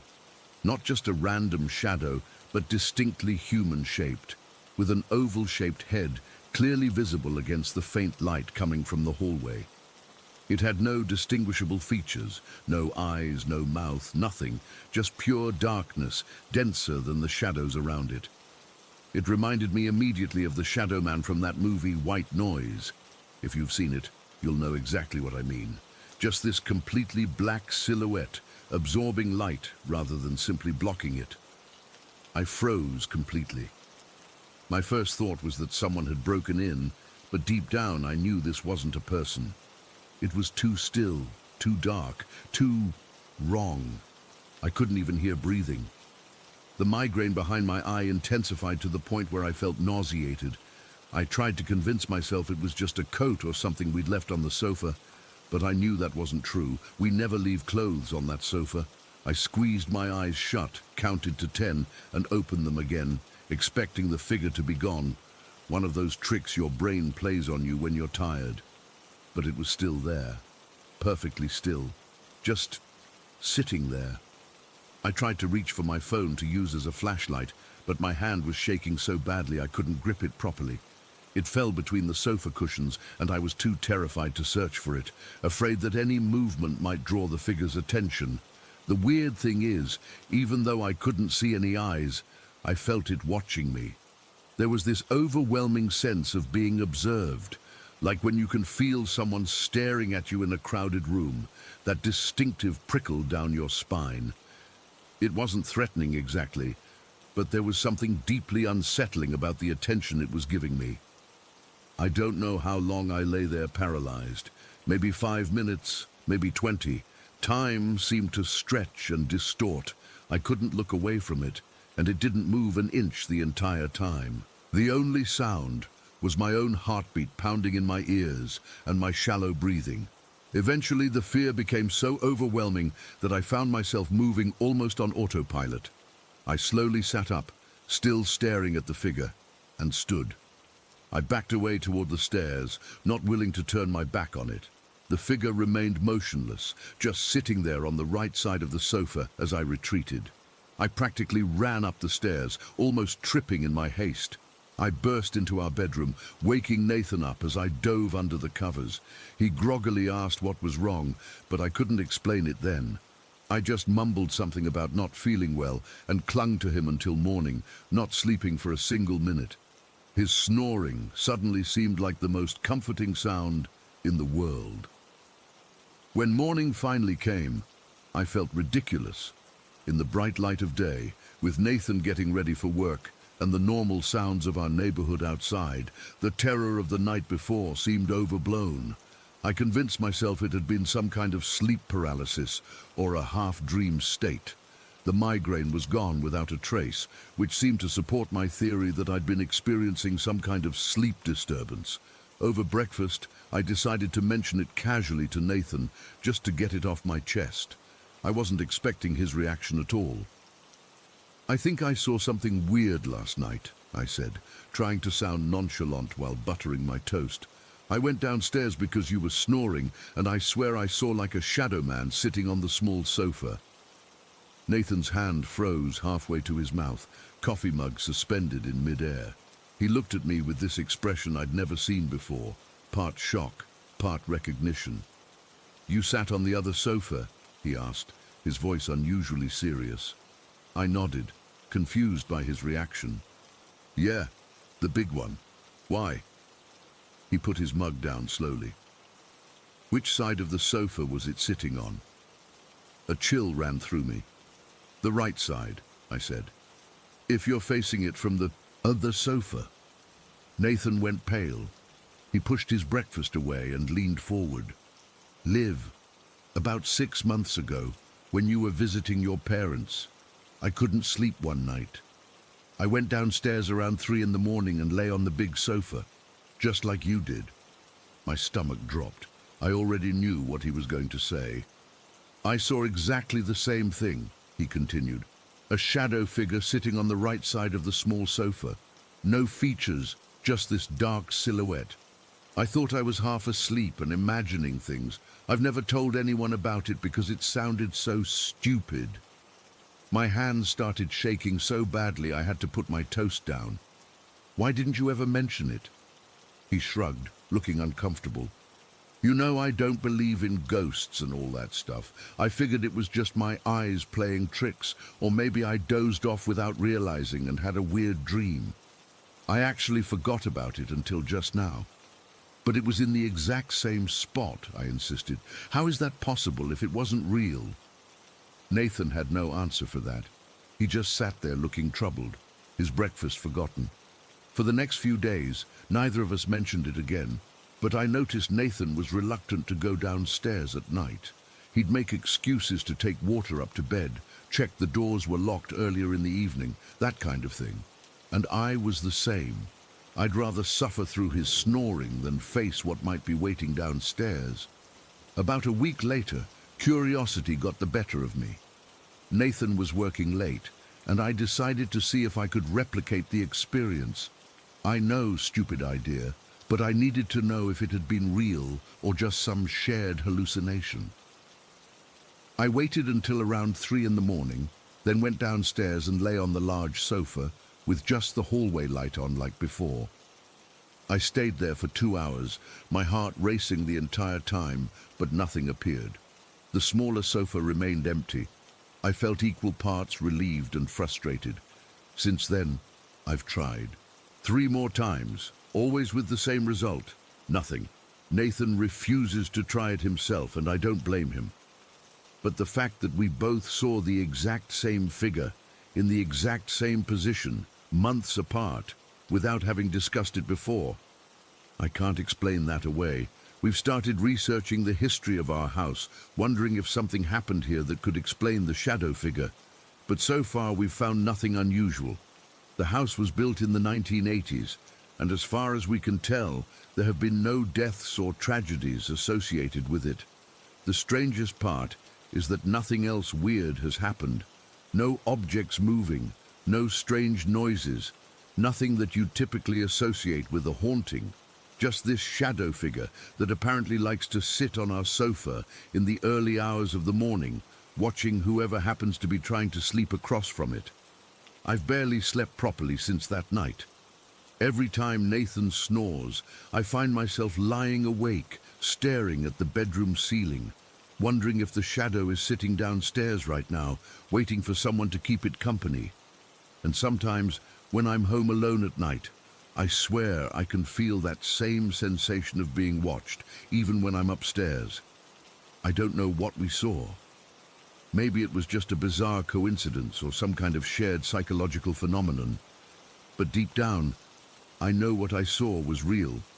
There was something sitting on our sofa that night, something that doesn't belong in this world, and the thought that it might still be there, waiting, keeps me awake at night. I've tried talking to a few friends about it, but I can see the skepticism in their eyes. I get it. I'd be skeptical too if I hadn't experienced it myself. But Nathan and I know what we saw. The shadow on the sofa was real, and I'm terrified that one day it might do more than just sit and watch. Story 9. I never believed in ghosts. At least that's what I told myself until 3 months ago. My boyfriend Mark and I had been living in a tiny studio apartment when COVID hit. Both working from home in a space barely big enough for one person was driving us insane. When Mark's grandfather offered us his old apartment while he was staying at his beach house during quarantine, we jumped at the chance. It seemed perfect. More space, no rent, and a temporary escape from our cramped living situation. The apartment was in an older building, probably built in the 70s, with those weird popcorn ceilings and wallpaper that had yellowed over time. It wasn't exactly stylish, but it was spacious, and we were grateful. Mark's grandfather hadn't lived there regularly for years, just kept it as a sort of storage space for old furniture and family heirlooms he couldn't bear to part with. The first week was completely normal. We set up our workstations in separate rooms, finally, and our dog Mimi seemed to enjoy having more space to roam around. Mimi is a rescue mutt, some kind of terrier mix, smart as hell and usually super chill. That's why her behavior was the first thing that struck me as odd. It started about 10 days after we moved in. I was sitting at the kitchen table working when I noticed Mimi standing in the hallway, completely still, staring at the wall. Not just glancing, full-on staring, her ears perked forward, completely focused. I called her name and she ignored me, which never happens, I had to physically go over and touch her before she snapped out of it. I didn't think much of it until it kept happening. Almost every day, she'd freeze somewhere in the apartment, looking at empty space. Sometimes she'd follow something with her eyes, her head moving slowly across the room, tracking nothing. Mark noticed it too. Maybe she's seeing bugs, he suggested, but we never found any insects. About 3 weeks in, the noises started. At first, it was just random banging sounds from different parts of the apartment, the kind that make you go, "What was that?" and then check if a window is open or if something fell. We'd look around, find nothing, and go back to what we were doing. But the bangs got more frequent. We started checking if the front door was locked multiple times a night because we kept hearing what sounded like someone trying the handle. One night, around 2 in the morning, there was a crash so loud from the kitchen that we both shot up in bed. We ran in to find absolutely nothing out of place. Not a single thing had fallen.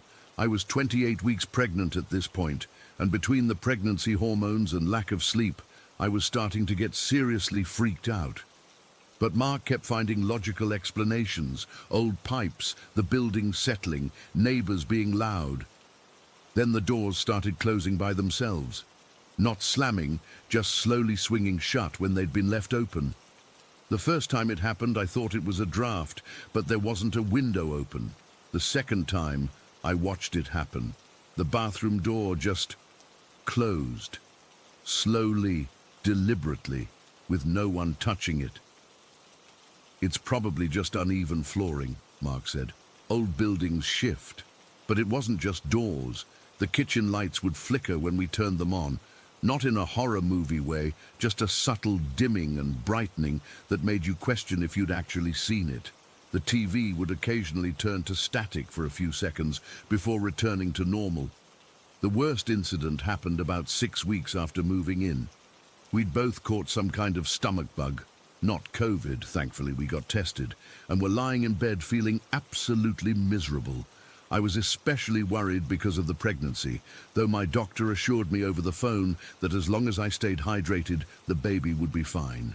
We were lying there in the dark, both of us too sick to even watch TV, when this weird buzzing sensation started in my ears. Not like tinnitus, more like the air. Pressure had suddenly changed. I turned to Mark and whispered, "Do you feel that?" He nodded, looking pale even in the darkness. "It's like something's pressing on my eardrums," he said. Then he added, "I should turn off the TV, even though it wasn't on." And that's when it happened. The TV, which had been off, suddenly turned on by itself, glowed blue for about 3 seconds, and then shut off again. At the exact same moment, Mimi, who had been curled up at the foot of our bed, stood up and started growling at the empty space next to our bed. I felt the hair on my arms stand up. Mark later told me he felt like someone had poured ice water down his spine. This cold, tingling sensation that spread through his whole body. We just lay there, both too terrified to move, as Mimi continued to growl at nothing. After what felt like forever, the pressure in my ears suddenly released, and Mimi stopped growling and laid back down like nothing had happened. Mark and I didn't sleep at all that night. We left all the lights on and just waited for morning. The next day, we tried to rationalize what had happened. Maybe the TV remote got pressed somehow. Maybe Mimi heard a mouse in the walls. But deep down, we both knew something wasn't right about that apartment. A few days later, I was home alone while Mark went grocery shopping. I was taking a nap in the bedroom when I heard the front door open. I wasn't alarmed because I assumed it was Mark coming back. I heard footsteps walk into the kitchen, the sound of a kettle being filled, and then placed on the stove. I was still groggy from my nap, so I just lay there, expecting Mark to bring me tea like he sometimes did. After a few minutes, I heard the kettle whistle, and then the sound of water being poured into a mug. But no one came into the bedroom. After waiting a bit longer, I called out, "Mark, did you bring tea?" No answer. I got up and walked to the kitchen, expecting to find Mark with his headphones on, not hearing me. The kitchen was empty. No Mark, no tea. But, and this is what made my blood run cold, the kettle was warm to the touch. I ran to the front door. It was locked from the inside, deadbolt and chain both secured. I called Mark in a panic. He was still at the store, nowhere near home. I was sitting on the couch, still shaking, when he finally got back. He tried to calm me down, suggesting I might have been having a vivid dream, or that maybe a neighbor's kettle had been loud enough for me to hear. But I knew what I'd heard, and I knew the kettle had been hot. The incidents kept happening, small things mostly, easy to dismiss individually, but terrifying when you put them together. One morning, Mimi's brush, which we kept on a high shelf in the bathroom, was in the middle of the living room floor. Neither of us had used it or moved it. Sometimes we'd wake up to find all the cabinet doors in the kitchen standing open, even though we always closed them before bed. The shower would turn on by itself, just for a few seconds, then shut off. Mark started taking pictures around the apartment, saying he'd read online that sometimes cameras can capture things the human eye can't see.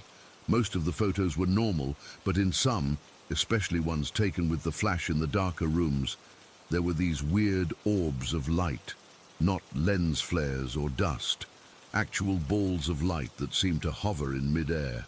One night, I woke up around 3 in the morning to find Mark's side of the bed empty. I got up to look for him and found him sitting in the living room in the dark. "What are you doing?" I asked. He jumped, like he hadn't heard me come in. "I couldn't sleep," he said. "I keep hearing someone walking around in here." I sat down next to him, and we both just listened to the silence of the apartment. Except it wasn't really silent. There was a soft shuffling sound coming from the hallway, like someone dragging their feet slowly across the carpet. "That's it," Mark whispered. "That's what I've been hearing." We sat frozen on the couch as the shuffling sound moved from the hallway to the kitchen, then back again. Mimi, who was curled up on the couch with us, had her eyes wide open, tracking the sound with her head. "Should we say something?" I whispered. Mark looked at me like I was crazy. "Like what?" "I don't know." "Hello? Who's there? What do you want?" Before Mark could answer, there was a loud bang from the kitchen, like someone had slammed their hand down hard on the counter. Mimi started barking frantically, jumping off the couch and running toward the kitchen, then stopping at the threshold, barking at something we couldn't see. We didn't sleep at all that night either. The next day, we started researching the building's history, looking for any deaths or tragedies that might explain what was happening. We couldn't find anything specific to our unit, but the building was old enough that people had certainly died there over the years. I was 7 months pregnant at this point, and the stress was getting to me. I started having Braxton Hicks contractions, and my blood pressure was up at my last doctor's appointment. We talked about leaving, but with COVID raging and our old apartment already rented to someone else, we didn't have many options. So we stayed, and things got worse. The activity seemed to increase as my pregnancy progressed. It was like whatever was in the apartment was drawn to the baby somehow. I'd feel cold spots pass right through my belly. Sometimes I'd feel something touch my stomach when I was alone. One afternoon, I was folding laundry in the bedroom when I felt someone standing behind me. I could actually feel breath on the back of my neck. I spun around, heart racing, to find empty space. But as I turned back to the laundry, I caught a glimpse of something in the mirror. Just a shadow, really, but shaped like a person, standing exactly where I'd felt the presence. I dropped the clothes and ran out of the room. That night, I told Mark I couldn't take it anymore. The baby was due in less than 2 months, and I couldn't imagine bringing our child back to this place. He agreed, and we started looking for somewhere else to stay. But the apartment wasn't done with us yet. The night before we were supposed to leave, I woke up to find Mimi standing at the foot of our bed, growling at something in the corner of the room. Mark was still asleep beside me. I followed Mimi's gaze, but couldn't see anything in the darkness. Then I felt the bed depress beside me, like someone sitting down. But Mark was on my other side. I could feel the cold radiating from whatever it was, seeping through the blankets.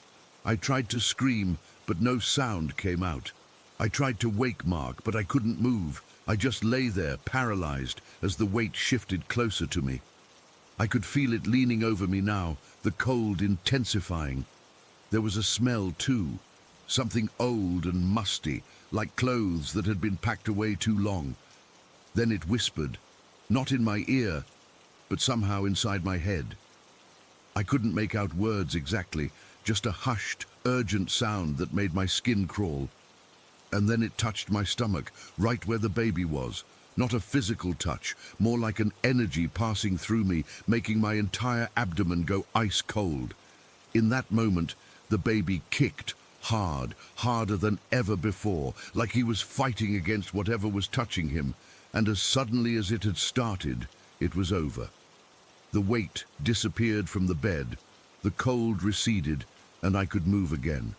I shook Mark awake, sobbing, and told him what had happened. He held me until morning, and as soon as it was light, we packed our essential belongings and left. We never went back to that apartment, not even to get the rest of our stuff. Mark's grandfather arranged for movers to pack everything up weeks later. Our son was born healthy a month after that, but sometimes I catch him staring at empty corners of our new apartment, just like Mimi used to do. And sometimes, when I'm alone with him, I swear I can feel that same cold presence watching us. I still don't know what was in that apartment or what it wanted with us, with our baby. I don't know if we brought something with us when we left, or if we're just traumatized from the experience.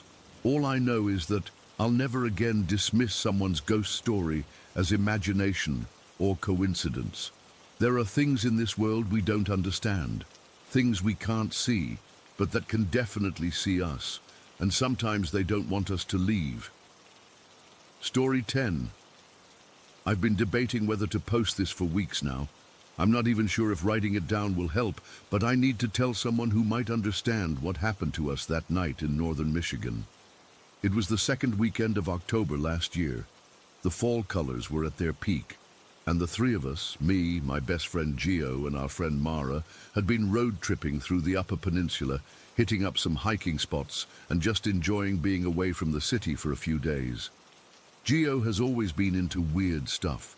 Abandoned places, local legends, that kind of thing. He'd read something online about this old cemetery way out in the middle of nowhere that was supposedly haunted. I'd been friends with Gio since middle school, and I'd gone along with his urban exploration ideas plenty of times before. Usually, they turned out to be nothing special, just empty buildings with some graffiti or overgrown properties that were more sad than scary. This cemetery was different from the start. For one thing, it was incredibly remote. We turned off the main highway onto a dirt road that looked like it hadn't been maintained in years. Our GPS kept cutting out, and Gio had to navigate using screenshots he'd taken of the directions before we lost service. "Are you sure about this?" Mara kept asking from the back seat as we bounced over potholes and dodged branches hitting the windshield. She'd only hung out with us a few times before this trip, and I could tell she was regretting coming along for this particular adventure. "It'll be worth it," Gio insisted, squinting at the rough map on his phone. "The post said there's graves dating back to the 1800s, and the last burial was in 1972 before they abandoned it." It took us nearly an hour on those rough dirt roads. By the time we finally found the place, the sun had already set. My phone said it was just after 8 o'clock, and the October darkness had completely taken over. The cemetery wasn't what I expected. There was no fence, just a clearing in the woods with maybe 50 or 60 headstones scattered around, many of them tilted or broken. The moonlight cast everything in a pale blue glow that made the whole scene look washed out and unreal. We parked at what seemed to be an entrance, just a gap between two large oak trees where a path led into the cemetery. The temperature had dropped, and I remember shivering as I zipped up my jacket. The car's headlights illuminated only the first few rows of graves before darkness swallowed everything else. "We should stick together," Mara said, clutching her phone like a lifeline. The flashlight on it barely cut through the darkness. "Come on, it's more fun if we each explore a bit," Gio replied, already walking ahead. "Just stay within shouting distance." I don't know why I agreed. Something about that place made me feel both uneasy and curious at the same time. I pulled out my own phone flashlight and started walking toward the right side of the cemetery while Gio headed straight down the middle and Mara reluctantly went left. The cemetery was in terrible condition. Some of the graves were so weathered I couldn't make out the names, while others were surprisingly intact. I wandered between the stones, occasionally stopping to read an inscription or examine a particularly interesting monument. The farther I went, the more I felt drawn to the far right corner of the cemetery, where a cluster of older graves stood beneath a massive oak tree. There was one grave there that caught my attention. It had a simple headstone with the name Elizabeth Carver and dates showing she died in her 20s, back in 1880-something. Someone had placed fake flowers on it, faded blue fabric roses that looked like they'd been there for years. I knelt down to look closer at the dates, and that's when everything changed. The first thing I noticed was the silence. 1 second, I could hear the normal sounds of the night, distant owls, the rustle of leaves, Gio's footsteps crunching somewhere across the cemetery, and the next, nothing. Absolute silence, like someone had put noise-canceling headphones over my ears. I stood up quickly, my heart suddenly pounding. The silence wasn't natural. It felt thick, like pressure against my eardrums. I tried to call out to Gio, but my voice sounded muffled and strange, as if I was speaking underwater. I was in some kind of bubble, cut off from the normal world. Then the flowers at my feet began to move. Not just a slight rustle, they were shifting position, the fabric petals flexing and turning toward me. There was no wind, no animals, nothing that could explain the movement. I took a step back, and the flowers stopped immediately. My first thought was that one of my friends was playing a trick on me, maybe with fishing line or something. "Very funny, guys," I called out, but even as I said it, I knew this wasn't them. The way the silence enveloped me felt impossible, beyond any prank. I needed to find Gio and Mara. I turned away from the grave and started walking quickly back toward the center of the cemetery, my flashlight beam bouncing wildly as I moved. The silence followed me for about 20 steps before suddenly breaking. Sound rushed back in like a wave, crickets, wind in the trees, and Mara's voice calling my name. I found her near the center, looking pale and shaken. "Did you hear that?" she asked when she saw me. "Hear what?" "I couldn't hear anything for a minute there." "The woman," Mara interrupted, her voice trembling. "I heard a woman moaning, or I don't know, like softly shouting. It was coming from over where you were." A chill ran through me that had nothing to do with the October air. I didn't hear anything like that. But something weird happened with these flowers on a grave. Gio jogged up to us then, his face excited rather than scared. "This place is awesome. I found a mausoleum back there that's partially caved in. Did you guys feel how cold it gets in certain spots?" Before I could tell him what had happened, we all heard it. The distinct sound of branches snapping about 40 feet away near the edge of the cemetery where the woods began. It wasn't the normal sound of branches breaking in the wind. These were deliberate, slow snaps, like something large was moving through the underbrush. We all turned our flashlights toward the sound.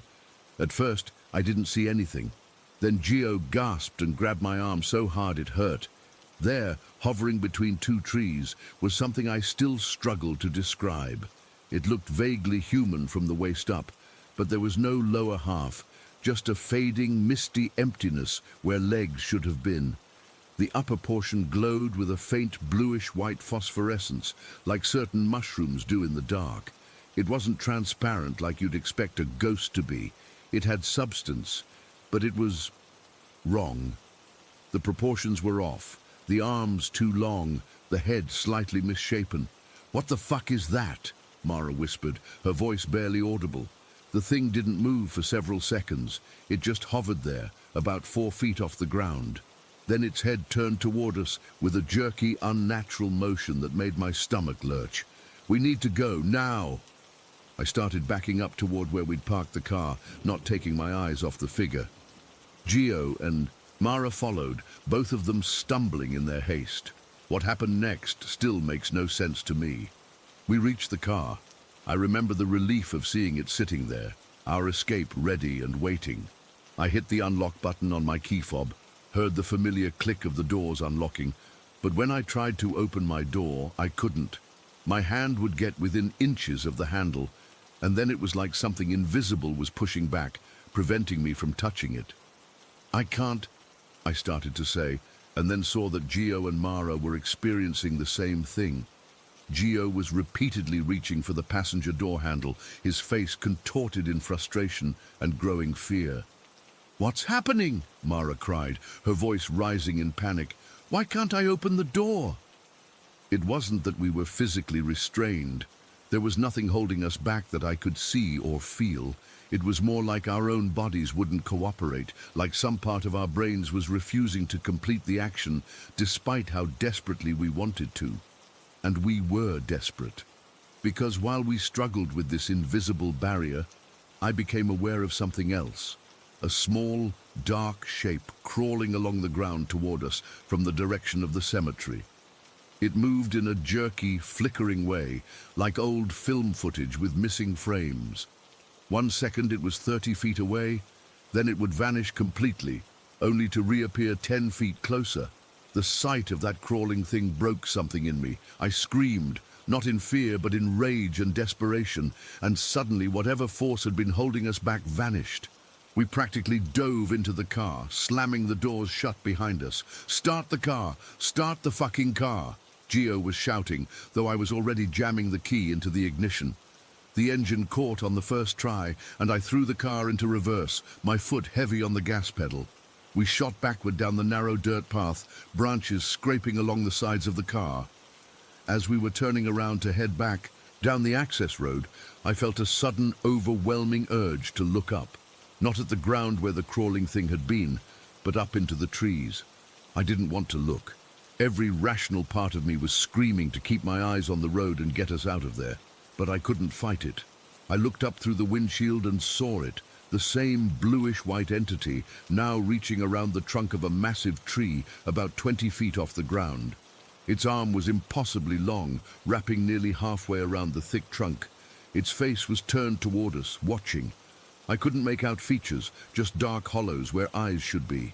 I slammed on the gas, and we tore down that dirt road, the car bouncing so violently that Mara hit her head on the ceiling. None of us spoke until we reached the highway, all of us breathing hard, afraid to acknowledge what we'd seen. When we finally felt safe enough to pull over at a gas station nearly 30 miles away, we made a disturbing discovery. According to our phones, it was now 11:20. Over 40 minutes had passed that none of us could account for. The drive from the cemetery to the highway had taken us about 15 minutes, yet somehow we'd lost significant time. We've tried to make sense of what happened that night. Gio has researched the cemetery's history, looking for stories about Elizabeth Carver or any legends about entities in the area. Mara refuses to talk about it at all. She blocked both of us on social media a week after it happened. As for me, I'm left with questions I can't answer. What was that thing? Why couldn't we get into the car when we needed to? What happened during those missing 40 minutes? And most disturbing of all, what would have happened if we hadn't broken free when we did? I don't believe we encountered a simple ghost that night. Whatever it was seemed intelligent and predatory. It manipulated our perceptions, created that crawling apparition, and somehow controlled our actions.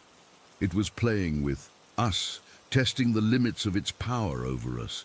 Sometimes I dream about those fake blue flowers moving on their own, and I wake up in that same unnatural silence I experienced in the cemetery. In those moments, I'm terrified that whatever we encountered that night followed us home. that it's just waiting for the right moment to reach around the corner with those impossibly long arms and pull us back into whatever twisted reality it inhabits. I don't have any proof of what happened, just the shared experience of three people who went looking for a thrill and found something we weren't prepared for. But I know what I saw, what I felt, and I know I'm never going back to northern Michigan again. Story 11. I never thought I'd share this. For almost 50 years, I've carried it all inside me.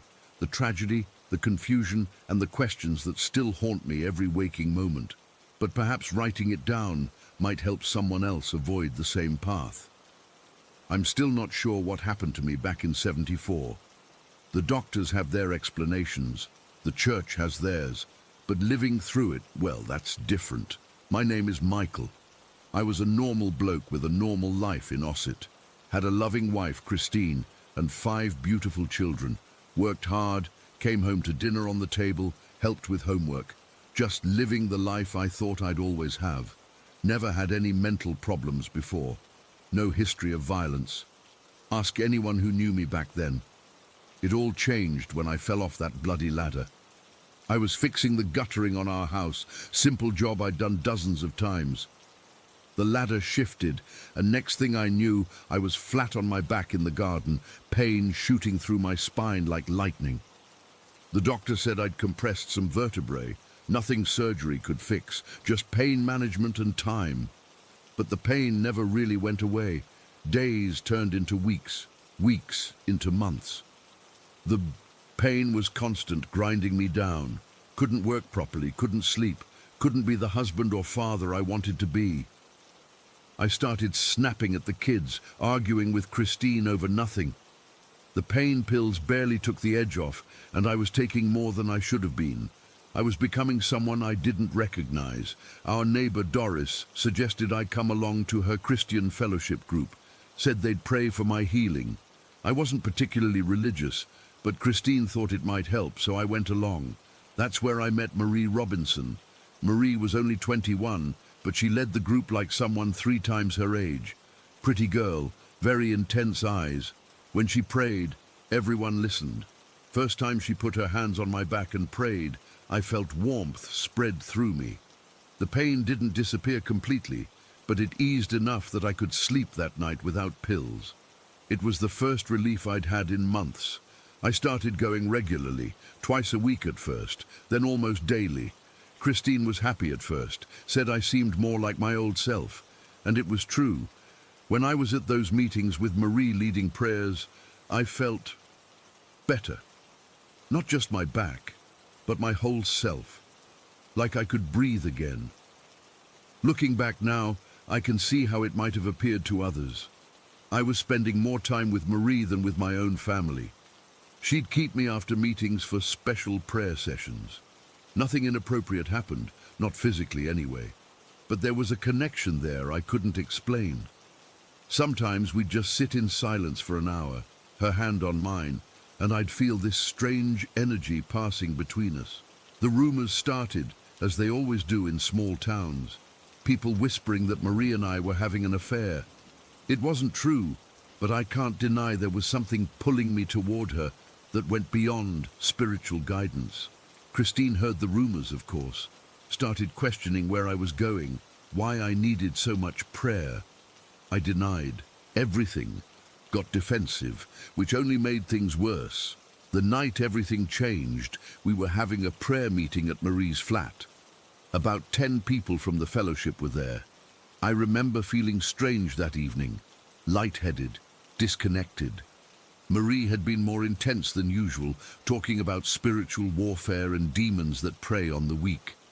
I remember thinking her eyes looked different somehow, darker, wider. The door burst open, and Christine was standing there. She'd followed me. She was crying, screaming about me betraying our family, about Marie stealing her husband. Everyone was shocked, embarrassed. I stood up to calm her down, and that's when it happened. Marie looked at me and screamed, not just a little yelp, a bone-chilling scream like she was being murdered. She backed away, pointing at me. "His face!" she shouted. "Look at his face. It's not him." Everyone turned to stare at me. I remember feeling confused, touching my face, asking what was wrong. Marie kept screaming that I looked inhuman, that my eyes had changed. The others started backing away too. Something snapped inside me then. I felt a surge of rage unlike anything I'd ever experienced. My mouth opened and sounds came out, but they weren't words, at least not English words. I don't remember what I said, only that I couldn't control it. My body felt like it was burning from the inside out. I lunged toward Marie, not consciously, my body just moved, and then collapsed on the floor, convulsing. What happened next is blurry. People holding me down, Marie shouting that I was possessed, Christine crying. Someone called the vicar, Raymond, and his colleague Peter. They were known for dealing with cases like mine, apparently. They took me to the church. Christine came too, terrified, but refusing to leave me. The exorcism, that's what they called it, lasted for hours, maybe the whole day. They prayed over me, splashed holy water, pressed crosses to my forehead. I screamed until my throat was raw. My body convulsed and twisted in ways that should have broken bones. They said later that I spoke in ancient languages I couldn't possibly have known, that I revealed secrets about people in the room that I had no way of knowing. I don't remember any of that. What I do remember is the feeling of things inside me, moving, fighting, screaming to stay. Raymond and Peter kept count, said they cast out 37 demons, but 3 remained, they said. The strongest ones. They were exhausted, said we'd finish tomorrow. Christine took me home, against their advice. They wanted me to stay in the church, but she insisted, said I needed to rest in my own bed. That night, God, I still can't think about that night without feeling sick. I remember waking up around 3 in the morning. The house was silent. I felt strangely clear-headed, calm even, like I was floating above myself. I got out of bed and looked at Christine sleeping beside me. She looked so peaceful. I remember thinking how beautiful she was, how lucky I'd been to have her all these years. Then the calm shattered. Something else took over. I don't remember the act itself. Thank God for that small mercy. The next clear memory I have is standing naked in the street, covered in blood, looking up at the sky. I was laughing, but it wasn't my laugh. It was high-pitched, childlike. A neighbor saw me and called the police. When they arrived, I was curled up in a ball on the pavement, still giggling like a baby. What they found inside our house, I can't. I just can't write it down in detail. The police report said it all. What I did to Christine, my beautiful Christine, no human being should be capable of such things. Tearing her face off with my bare hands, her eyes, her tongue, using her blood to paint myself. The children were at my sister's that night, thank God. At least they were spared witnessing it. I was arrested, of course, charged with murder. But the courts declared me not guilty by reason of insanity. I spent 4 years in psychiatric care. The doctors said I had suffered a psychotic break brought on by chronic pain, medication, and religious hysteria. They gave me different pills, therapy, treatment. They said there was no such thing as possession, just mental illness that people in the past misunderstood. Maybe they're right. Maybe it was all in my head. The pain, the obsession with Marie, the religious fervor. Maybe it created a perfect storm in my brain. But that doesn't explain everything. It doesn't explain how I, who had never been violent in my life, could do what I did. It doesn't explain the languages I supposedly spoke. It doesn't explain the strength it would have taken to do those things to Christine. Raymond and Peter, the exorcists, visited me in the hospital. They believed those 3 demons they couldn't cast out were responsible, that I wasn't in control of my body when it happened. They wanted to complete the exorcism, but the doctors wouldn't allow it. I've been out for decades now, living quietly, alone. I take my medication faithfully. I've never had another episode, But sometimes late at night, I feel something stirring inside me, a whisper of what was there before. And I wonder, are they still there, those three demons, waiting? Or is it just the guilt and horror of what I did eating away at my soul? I still don't know if I was possessed or just ill.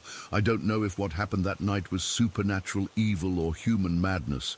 All I know is that Christine is gone, my children never speak to me, and I live with the knowledge of what these hands did to the woman I loved. And sometimes, when I catch my reflection in the mirror at just the right angle, I swear my eyes look different for just a split second. Darker, wider, inhuman. Maybe the doctors are right, maybe it's all in my head, but what if it isn't? Story 12. I've been hesitating to write this down for weeks now. Part of me still thinks that putting this into words will somehow make it more real, like I'm admitting to myself that I'm not crazy. But I need to tell someone, and I don't know where else to turn. This all started about 3 months ago, shortly after I moved into my new house in April. It's a modest 3-bedroom in a quiet suburban neighborhood. Nothing special, but it was in my price range and seemed like the perfect fresh start after my divorce. The previous owners had renovated it before selling, so everything looked clean and modern. The realtor mentioned it had been vacant for a while before the renovation, but I didn't think much of it at the time. The first week was completely normal. I was busy unpacking, arranging furniture, and trying to make the place feel like home. It wasn't until the second week that I noticed something odd. I was in the kitchen making dinner when I heard a loud bang from upstairs, like something heavy had fallen.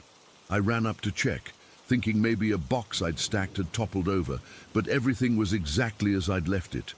I chalked it up to the house settling. It's not new, probably built in the 80s or 90s. Over the next few days, the banging continued. Sometimes it sounded like it was coming from inside the walls, other times from the ceiling. Once, it was so loud that I genuinely thought someone had broken in. I grabbed a baseball bat and searched every room, closet and corner, but found nothing. The noise always seemed to happen when I was alone, usually in the evening. About 3 weeks after moving in, I started hearing what sounded like furniture being dragged across the floor upstairs when I was downstairs, or downstairs when I was upstairs. It was maddening because I'd rushed to investigate and find everything exactly as it should be. No chairs out of place, no tables moved. I started questioning myself. Was I imagining things? Was I so stressed from the move and the divorce that my mind was playing tricks on me? I even called a contractor to check if there might be structural issues causing the noises. He found nothing concerning and suggested it was probably just the house settling or pipes expanding and contracting. Then, about 6 weeks ago, I heard it for the first time, the crying. I was lying in bed, scrolling through my phone, when I heard what sounded like a woman softly sobbing. It was so faint at first that I thought it might be coming from outside, or maybe a TV I'd left on downstairs. I got up and checked every room, but everything was off. When I returned to my bedroom, the crying had stopped. The next night, it happened again. This time, it was louder, and it definitely seemed to be coming from somewhere inside the house. The sobbing had a hollow, echoey quality to it, like it was trapped within the walls themselves. It wasn't just sad crying. It sounded like someone in deep, agonizing pain. The kind of crying that comes from a place of absolute despair. I'll never forget how my body reacted. My skin broke out in goosebumps, and my heart started racing so fast I thought I might pass out. I turned on every light in the house and sat on my couch until morning, afraid to move. After that night, the crying became more frequent and more intense. Sometimes it would just be soft whimpering that lasted for a few minutes. Other times, it would be these gut-wrenching sobs that went on for hours. I could never pinpoint exactly where it was coming from. It seemed to move around the house, sometimes sounding like it was right next to me, other times like it was coming from a distant room. I tried to be logical. I checked for hidden speakers, thinking maybe this was some sick joke from the previous owners. I had the HVAC system inspected to see if the sounds could be related to air moving through vents. I even set up recording devices in different rooms, hoping to capture the sounds and maybe figure out their source. But the recordings never picked up anything, even when I could hear the crying clear as day. About a month ago, I broke down and told my sister about what was happening. She suggested I research the history of the house, thinking maybe something in its past could explain the disturbances. I hadn't thought to do this before, a stupid oversight in retrospect. What I found made my blood run cold. It took some digging through local news archives and community forums, but I eventually came across a post from last year that mentioned my address. The post was vague, referencing a terrible incident that had been swept under the rug. I messaged the person who wrote it, and after some back and forth, they agreed to meet me at a coffee shop. The woman, I'll call her Megan, was nervous and kept looking over her shoulder as she spoke. She told me that in early 2021, a woman had been brutally assaulted in my house by 7 men. The attack was so severe that she didn't survive. The horrifying part was that, according to Megan, the case had been covered up. Some of the men apparently had connections to local law enforcement, and evidence had been lost. No charges were ever filed. I felt sick listening to her. When I asked how she knew all this, she revealed that her cousin had been a rookie cop at the time and had quit the force shortly after, disgusted by what he'd witnessed. She couldn't give me the victim's name. Her cousin had refused to share that detail, but she was certain about the address and the circumstances. I spent the next week obsessively searching for official records of this incident, but found nothing concrete. It was as if it had been completely erased. I did, however, find a small article from February 2021 about a missing woman in our town. The article was brief and provided few details, but it mentioned that she was last seen at a bar near my neighborhood. There was no follow-up article about her being found. The crying grew worse after I learned this information. It became more distinct, more human. Sometimes I could swear I heard words mixed in with the sobs, pleading, begging words that I couldn't quite make out. The banging on the walls intensified too, often happening simultaneously with the crying, as if someone was desperately trying to escape or call for help. Last week, I hit my breaking point. It was around 3 in the morning, and I woke up to the sound of that woman's cries. They were louder than ever before, filled with such raw anguish that it physically hurt to listen to them. I got out of bed and followed the sound, which seemed to be coming from the guest bathroom. As I approached the door, the crying suddenly stopped. I hesitated, my hand on the doorknob, terrified of what I might find inside. When I finally gathered the courage to open it, the bathroom was empty, but the air felt heavy and cold. The mirror was completely fogged up, despite the fact that no one had used the shower. As I stood there, frozen in fear, I watched as words began to appear in the fog on the mirror, as if an invisible finger was writing them. They got away with it. I ran from the bathroom and spent the rest of the night in my car, parked in a well-lit gas station parking lot. I've been staying with my sister for the past week, too afraid to return to the house alone. I did go back once during daylight hours with my sister and her husband to grab some clothes and essentials. The house was quiet while they were with me, no crying, no banging. But as we were leaving, my sister's husband asked if I'd left a faucet running. We all heard it, the unmistakable sound of sobbing just for a few seconds before it faded away. They both looked as terrified as I felt.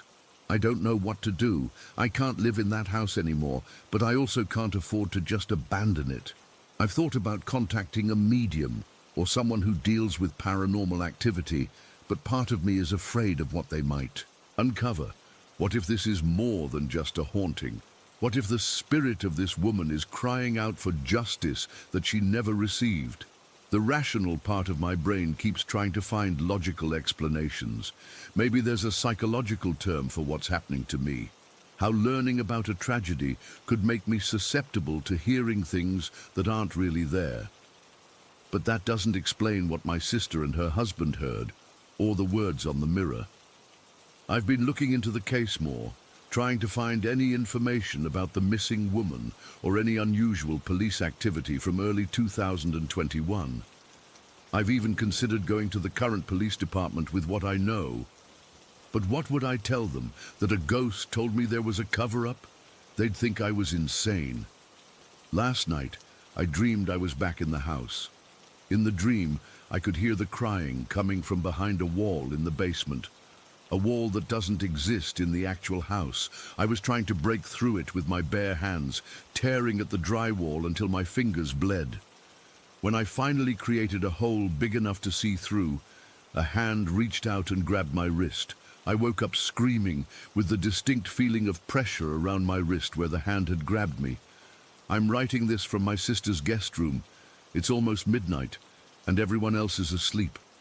I keep thinking about that poor woman, and what she endured in the house that I so naively thought would be my fresh start. I wonder if she's trapped there, reliving her final moments over and over again. I wonder if she's trying to communicate with me specifically, or if anyone who lived in that house would experience the same things. The most terrifying thought, though, is this. What if those men are still out there? What if they're living normal lives, free from any consequences for what they did? I don't know if I'll ever go back to that house. I don't know if I'll ever have the courage to truly investigate what happened there. But I do know that I'll never forget the sound of that woman's crying, the pure anguish in her voice that seemed to echo from somewhere beyond death itself.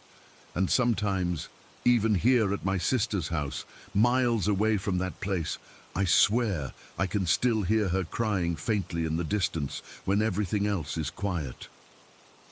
Story 13. I've never shared this with anyone outside my closest friends.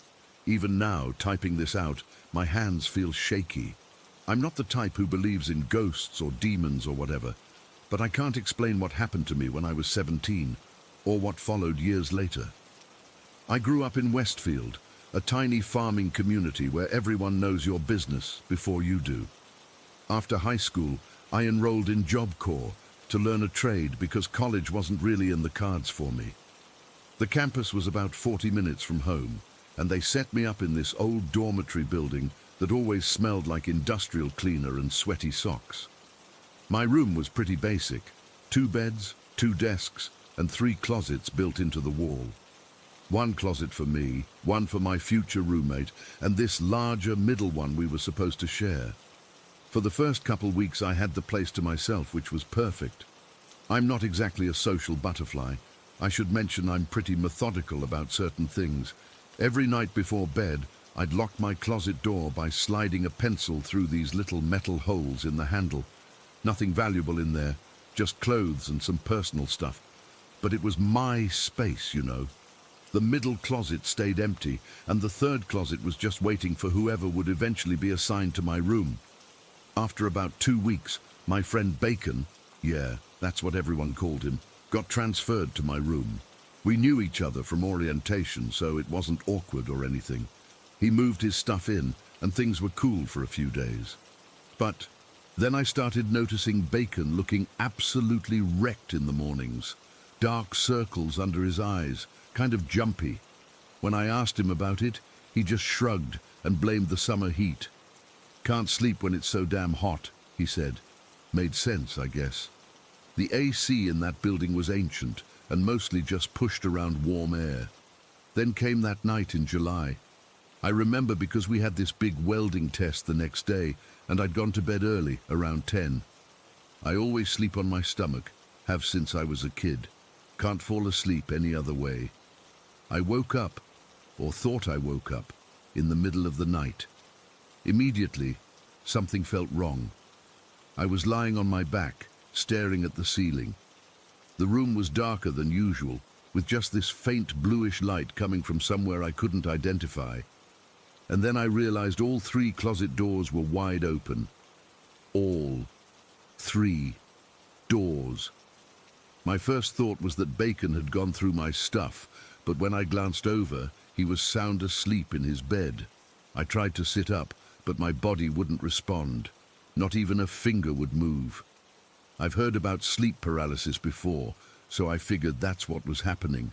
Just my brain waking up before my body, but then I felt it, this overwhelming sense that I was being watched. Not just watched, studied. And it was coming from the closets. I couldn't see anything inside them. They were just these black rectangles on the wall, but I knew something was there observing me. I tried again to move, focusing all my energy on just lifting my arm. Nothing happened for what felt like forever, but then I managed to twitch my fingers. It was like pushing through thick mud.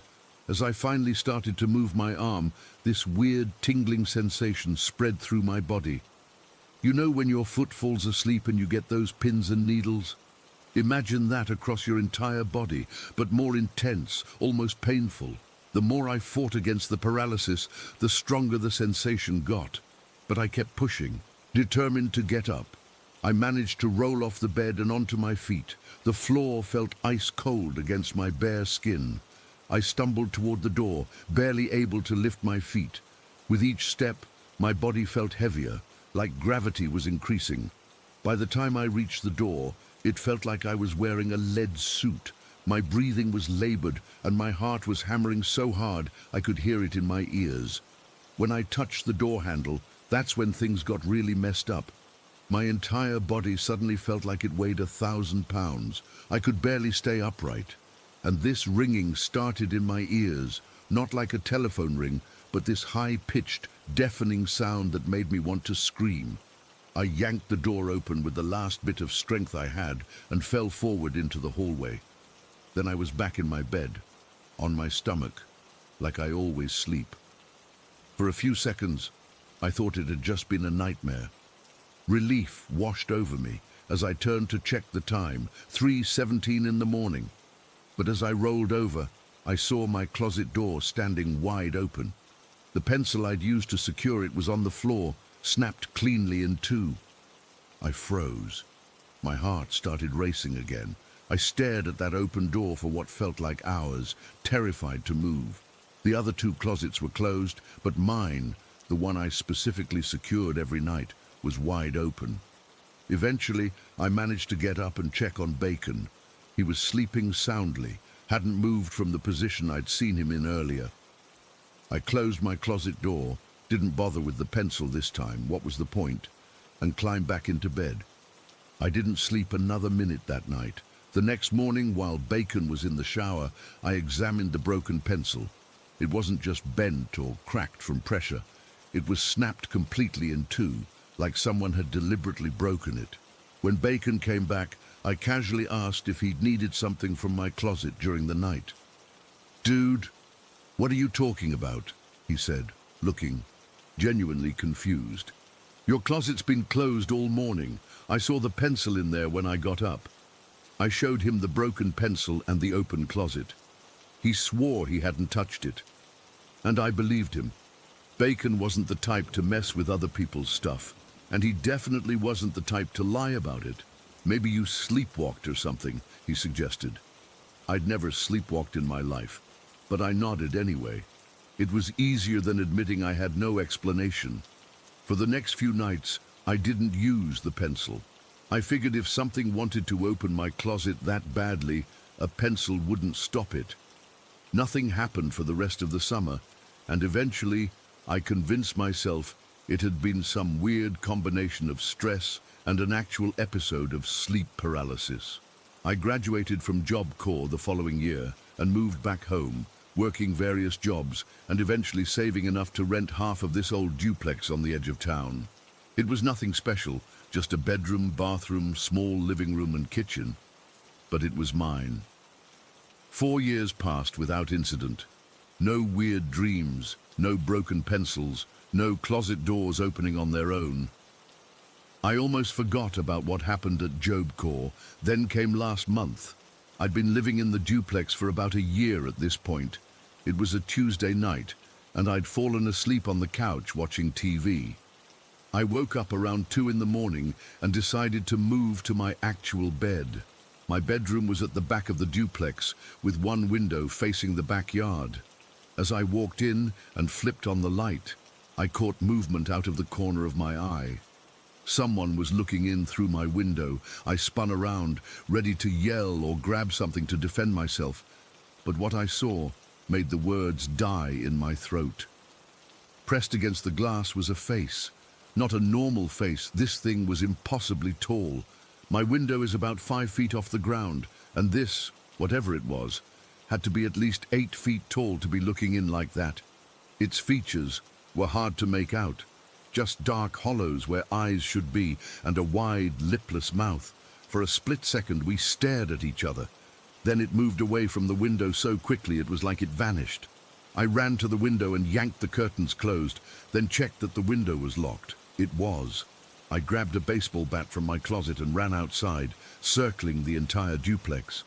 There was nothing there, no footprints in the soft dirt under my window, no sign anyone or anything had been there at all. My neighbor in the other half of the duplex hadn't heard anything either. She's this older lady who hears everything, so if someone had been prowling around, she would have known. The next day, I measured. To look in my window at that angle, something would need to be at least 7.5 to 8 feet tall. No ladder marks, no footprints, nothing disturbed in the flower bed below. I still don't believe in the paranormal. I'm sure there's some logical explanation for both incidents. Maybe I really did sleepwalk that night at Job Corps. Maybe the face in my window was just some very tall person who happened to be trespassing and was really good at covering their tracks. But I can't shake the feeling that these two events are connected somehow. That whatever was watching me from those closets found me again, years later. I've put new locks on my windows and doors. I sleep with the lights on sometimes, and I never ever look out my bedroom window after dark. I don't know what it was I saw, but I know what I felt. That same overwhelming sense of being observed by something that shouldn't exist. That same heaviness and tingling sensation washed over me when I saw that face. It's been quiet since then. No more incidents. But sometimes when I'm almost asleep, I get this feeling like the closet door is slowly opening, even though I can see it's still closed, and I wonder if it's just waiting for me to let my guard down again. DC, Story 14. I've been lurking in this sub for months now, reading everyone's experiences, and finally decided to share mine. This happened about 3 years ago when I was 17, and I swear I'm still trying to make sense of it. I grew up in Pine Haven, one of those small towns where nothing ever happens, you know. We'd moved around a lot when I was younger, but my mum finally settled us in this 2-story house on Maple Street when I was in my sophomore year of high school. Nothing fancy, just your average suburban home with a finished basement, main floor, and a small backyard where our dogs would run around. The basement was pretty sweet, actually. My brother and I shared it as our space. It had this decent-sized living room area with a TV, some couches, and 2 separate bedrooms. The main floor had a landing at the top of the stairs with a bathroom and 2 more bedrooms, my mum's and a guest room, standard stuff. Here's the weird thing, I've lived in places before that definitely felt off. You know that feeling when you walk into a room and your skin just crawls? But this house never gave me those vibes. Sure, sometimes I'd hear the usual house noises, creaking floors, pipes making those weird gurgling sounds, but nothing that ever made me think haunted. Anyway, this all happened on a Thursday in October. I remember because it was the first week I had my own car, this beat-up Honda Civic my uncle sold me for cheap. I was feeling pretty good about myself, finally having some independence. I didn't have to ride the bus anymore or wait for my mom to pick me up after school. School let out early that day, some teacher development thing, so I got home around 1:30 in the afternoon. I remember pulling into the driveway and noticing there weren't any other cars around, which meant I had the house to myself. My mom was at work until 5, and my brother usually had band practice after school, so he wouldn't be home until at least 4. I unlocked the front door, threw my backpack on the couch in the entryway, and headed toward the landing where the bathroom was. I really needed to pee after that 20-minute drive from school. As I was walking toward the stairs, I caught something in my peripheral vision at the bottom of the basement stairs. I looked down, and there was my brother standing there. He was wearing this grey and black striped hoodie with the zipper halfway up and either khakis or light jeans. I couldn't tell exactly from that distance. His hair was in that stupid emo style he used to have where it swooped down and covered one of his eyes. I remember thinking it was weird that he was home, but I didn't think much of it at first. "Hey, what's up? Thought you had band today," I called out, still heading to the bathroom. He didn't answer, didn't move, didn't even look up at me. That's when my brain started to catch up with what my eyes were seeing. Wait, my brother doesn't wear his hair like that anymore. He cut it short like 6 months ago. And that jacket, I hadn't seen him wear that in years. I stopped dead in my tracks and looked back down the stairs again. The figure was still there, just standing completely still at the bottom of the stairs. No expression, just there. My stomach dropped like I was on a roller coaster. There were no other cars outside. No one should be home. And my brother doesn't look like that anymore. He was 17 then, but what I was seeing looked like him when he was 14 or 15. I don't know what came over me, but I suddenly had to know what the hell was going on. I ran down those stairs so fast I nearly tripped. My heart was pounding in my chest so hard I could feel it in my throat. "Hello?" I called out when I reached the bottom of the stairs. Nothing. The basement was completely empty. I checked both bedrooms, the bathroom, behind the couch, everywhere. No one was there. The sliding door that led to the backyard was locked from the inside, and all the windows were closed. There was literally no way someone could have gotten out of there in the few seconds it took me to run down the stairs. I stood there in the middle of the basement, trying to make sense of what I'd just seen. It looked exactly like my brother, but not my brother now. My brother from years ago. And the way it just stood there, not moving, barely seeming to breathe. The worst part was the face. It had my brother's features, but something was off. It was almost like someone had tried to draw my brother from memory, but couldn't quite get the details right. The eyes were blank, expressionless. I've never run up a flight of stairs faster in my life.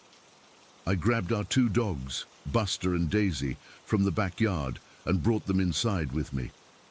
I figured if there was someone or something in the house, the dogs would sense it. They seemed perfectly normal though, just happy to see me and looking for attention. I sat on the couch in the living room, dogs beside me, and texted my brother. "Where are you right now?" 3 agonizing minutes later, he replied, "Band practice, duh. Why?" I didn't know how to respond without sounding completely insane, so I just wrote back, "No reason, just wondering." For the next 20 minutes, I sat there with the TV on, but not really watching it, constantly looking over at the basement door. Every noise made me jump. The refrigerator humming, the AC kicking on, the dogs shifting on the couch. When I finally heard a car pull into the driveway, I practically leaped to the window. It was my brother. The relief I felt was overwhelming, but it was quickly replaced by confusion and fear. If my brother was just now getting home, then what the hell did I see earlier? When he came through the door, I tried to act normal, but I must have looked as freaked out as I felt because the first thing he said was, "Dude, what's wrong with you? You look like you've seen a ghost." I laughed nervously and said, "Funny you should say that." I told him what happened, trying to sound casual about it, like maybe it was just my mind playing tricks on me. But as I described what I saw, the striped jacket, the emo hair, his face changed. "I haven't worn that jacket since freshman year," he said, looking genuinely disturbed. "And I cut my hair like 8 months ago." We both went down to the basement together, checking every corner, looking for any explanation. My brother suggested maybe someone broke in, but nothing was missing, and there was literally no way someone could have escaped without me seeing them. "You probably just saw a shadow or something and your brain filled in the details," he said, but I could tell he was spooked too. We didn't tell my mom when she got home.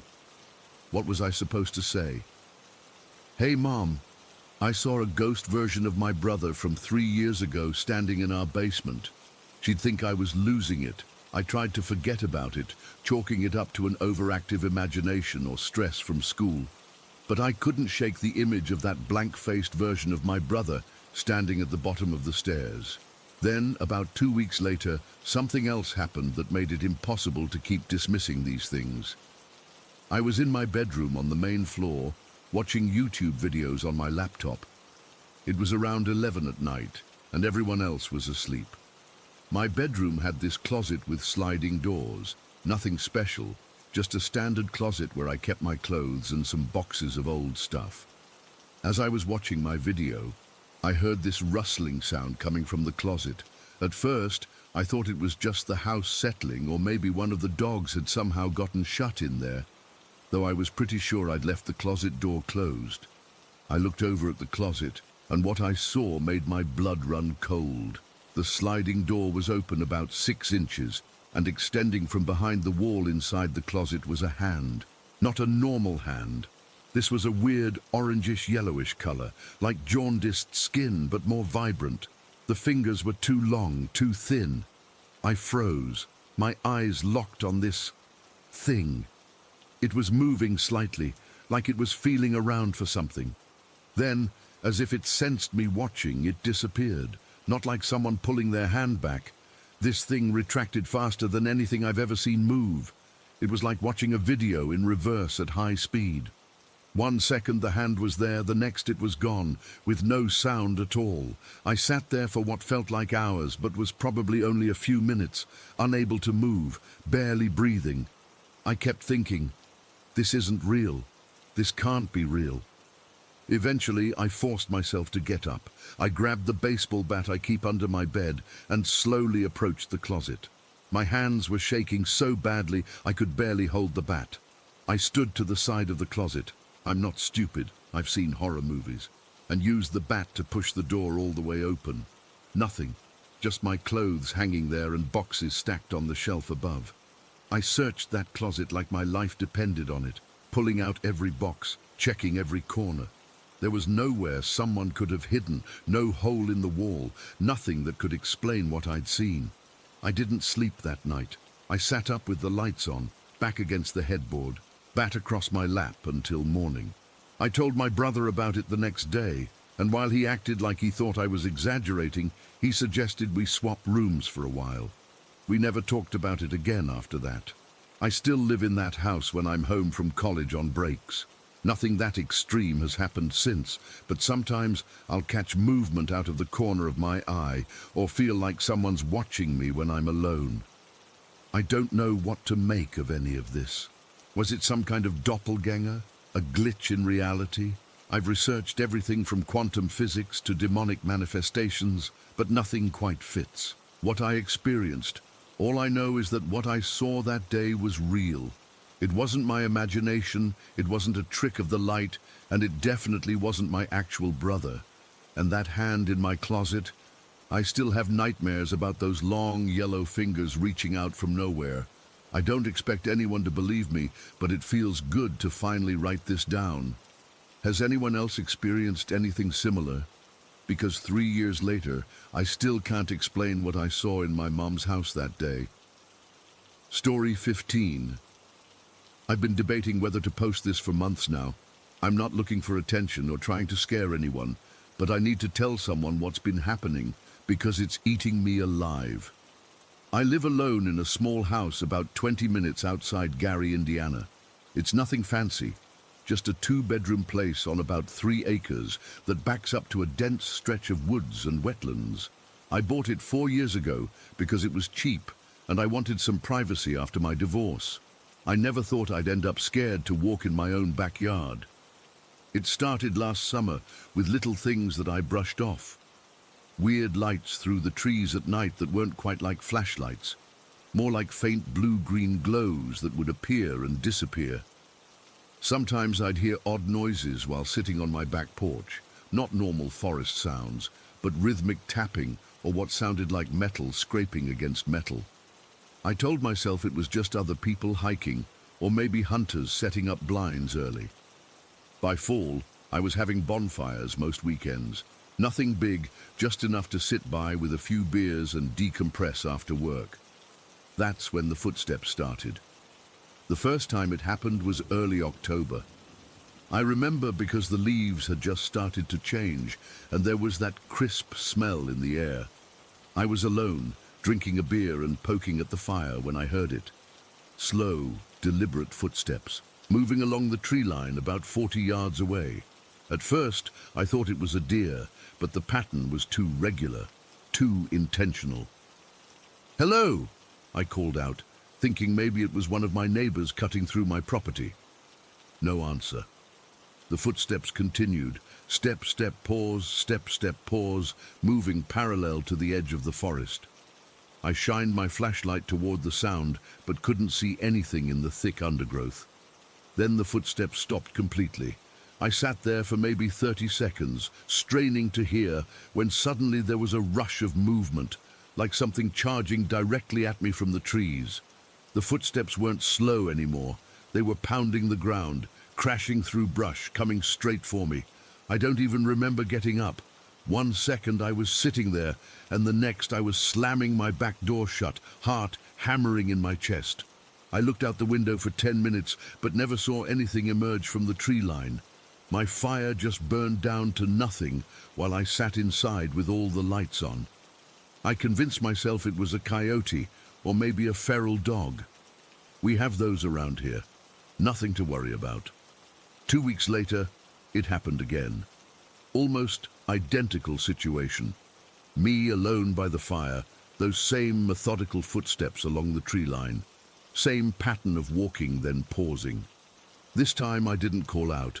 I just sat there perfectly still, beer halfway to my mouth, listening. And just like before, after circling about halfway around my cleared yard, the footsteps suddenly charged directly at me. I was ready this time. I bolted for the house, getting inside and locking the door in seconds. I grabbed my phone to call someone, who I don't know, when the motion lights on my back porch lit up. Something had triggered them, but when I looked out, there was nothing there. Just my abandoned chair and the dying fire. The third time convinced me this wasn't an animal. It was early November, unusually warm evening. I had a friend cancel on me last minute, so I was having a bonfire alone again. I almost didn't go out there, but I told myself I was being ridiculous. This is my property. I'm not going to be scared away from my own backyard. Big mistake. This time, I brought my phone and kept it recording, thinking maybe I could catch something on video. I also had a baseball bat leaning against my chair. The footsteps started about 20 minutes in, same as before. That slow, deliberate pace along the tree line. Step, step, pause. Step, step, pause. But this time, I noticed something else. During each pause, there was a soft, wet sound, like something opening and closing, like smacking lips. I stood up, gripping the baseball bat. "I can hear you out there," I shouted. "This is private property." The footsteps stopped. Complete silence. Even the normal forest sounds, crickets, frogs, distant owls, all went quiet. Then I heard it, a low, gurgling sound that raised the hair on my arms. Not quite a growl, not quite a laugh. Then the charging footsteps, coming at me faster than before. I ran for the house, dropping both my phone and the bat in my panic. As I reached the door, I swear to God I felt something brush against my back, like fingers or claws just barely missing me. Inside, I grabbed my shotgun from the closet and stood there in the dark, watching the back door. Nothing came after me. When I finally worked up the courage to look outside the next morning, my phone was gone. The baseball bat was still there, but my phone had vanished. I stopped having bonfires after that. For the rest of winter, I barely went into my backyard at all, especially not after dark. I started sleeping with my .22 semi-automatic next to my bed. I know how that sounds, but you weren't there. You didn't hear that sound it made. By spring, I'd almost convinced myself I'd been imagining things or exaggerating normal forest sounds. I still wouldn't go out at night, but during daylight, I forced myself to start using my property again. I even called my buddy Derek to go hiking on the trail that runs through the wetlands behind my place. I figured having someone with me would make it feel safer, plus Derek's a big guy, 6'4" and built like a linebacker. Nothing messes with Derek. We set out around 2 in the afternoon on a Saturday back in April. It was one of those perfect spring days, cool but sunny, wildflowers starting to bloom. The trail was muddy from recent rains, but otherwise it was a nice hike. We were about a mile in, near where the path curves around a marshy area, when we heard it. A shriek, but not quite. More like a shrieking howl, something between a woman screaming and an animal in pain, coming from somewhere deep in the woods to our left. Derek stopped. The hell was that? Probably a fox, I said, though I knew damn well it wasn't. They can sound like people screaming. Derek nodded, but I could tell he was uneasy. We kept walking, a little faster now. Then the sound came again, except this time it wasn't off in the distance. It was right beside us, so close it felt like whatever made it was standing between us. The sound was deafening, vibrating through my skull. Derek jumped away from me. Jesus Christ! Before either of us could say anything else, the same sound erupted from far off in the direction we'd come from. Then, seconds later, it was right next to us again, even louder than before. This pattern continued. The howl would sound from the distance, then instantly be right on top of us, then back to the distance, then right behind us, then from multiple directions at once. It was as if the thing could teleport, or like there were dozens of them surrounding us. We started running. I'm not ashamed to admit it. We ran like scared children. The howls followed us, sometimes seeming to come from directly overhead or from underneath the ground. At one point, the screaming was so intense and so close that I felt warm liquid running down my leg. I'd pissed myself from pure fear. I've never done that before in my life, not even when I was a kid. What made it worse was that we never saw anything. Not a shadow, not a glimpse of movement in the trees. Just those impossible howls that couldn't be coming from a single creature. We made it back to my house, slammed the door, and sat in my kitchen breathing hard for what felt like hours. Derek's hands were shaking so bad he spilled his water twice. He left shortly after and made some excuse about having plans the next time I invited him over. I don't blame him. That was 3 months ago. Since then, I've installed security cameras around my property, motion sensor lights, the works. I still hear things at night, those footsteps circling my house, occasionally that wet, smacking sound right outside my bedroom window. Twice I've woken up to find my back door wide open, even though I know I locked it before bed. Last week, I found strange marks in the mud near my shed, not quite footprints, more like something had been dragged through the dirt, leaving behind a trail of symmetrical lines about 4 inches apart. And 2 nights ago, all 6 of my security cameras went out simultaneously for exactly 47 minutes between 2 and 3 in the morning. When they came back on, there was nothing unusual on the footage, except for my trash cans, which had been neatly arranged in a perfect circle in the middle of my backyard.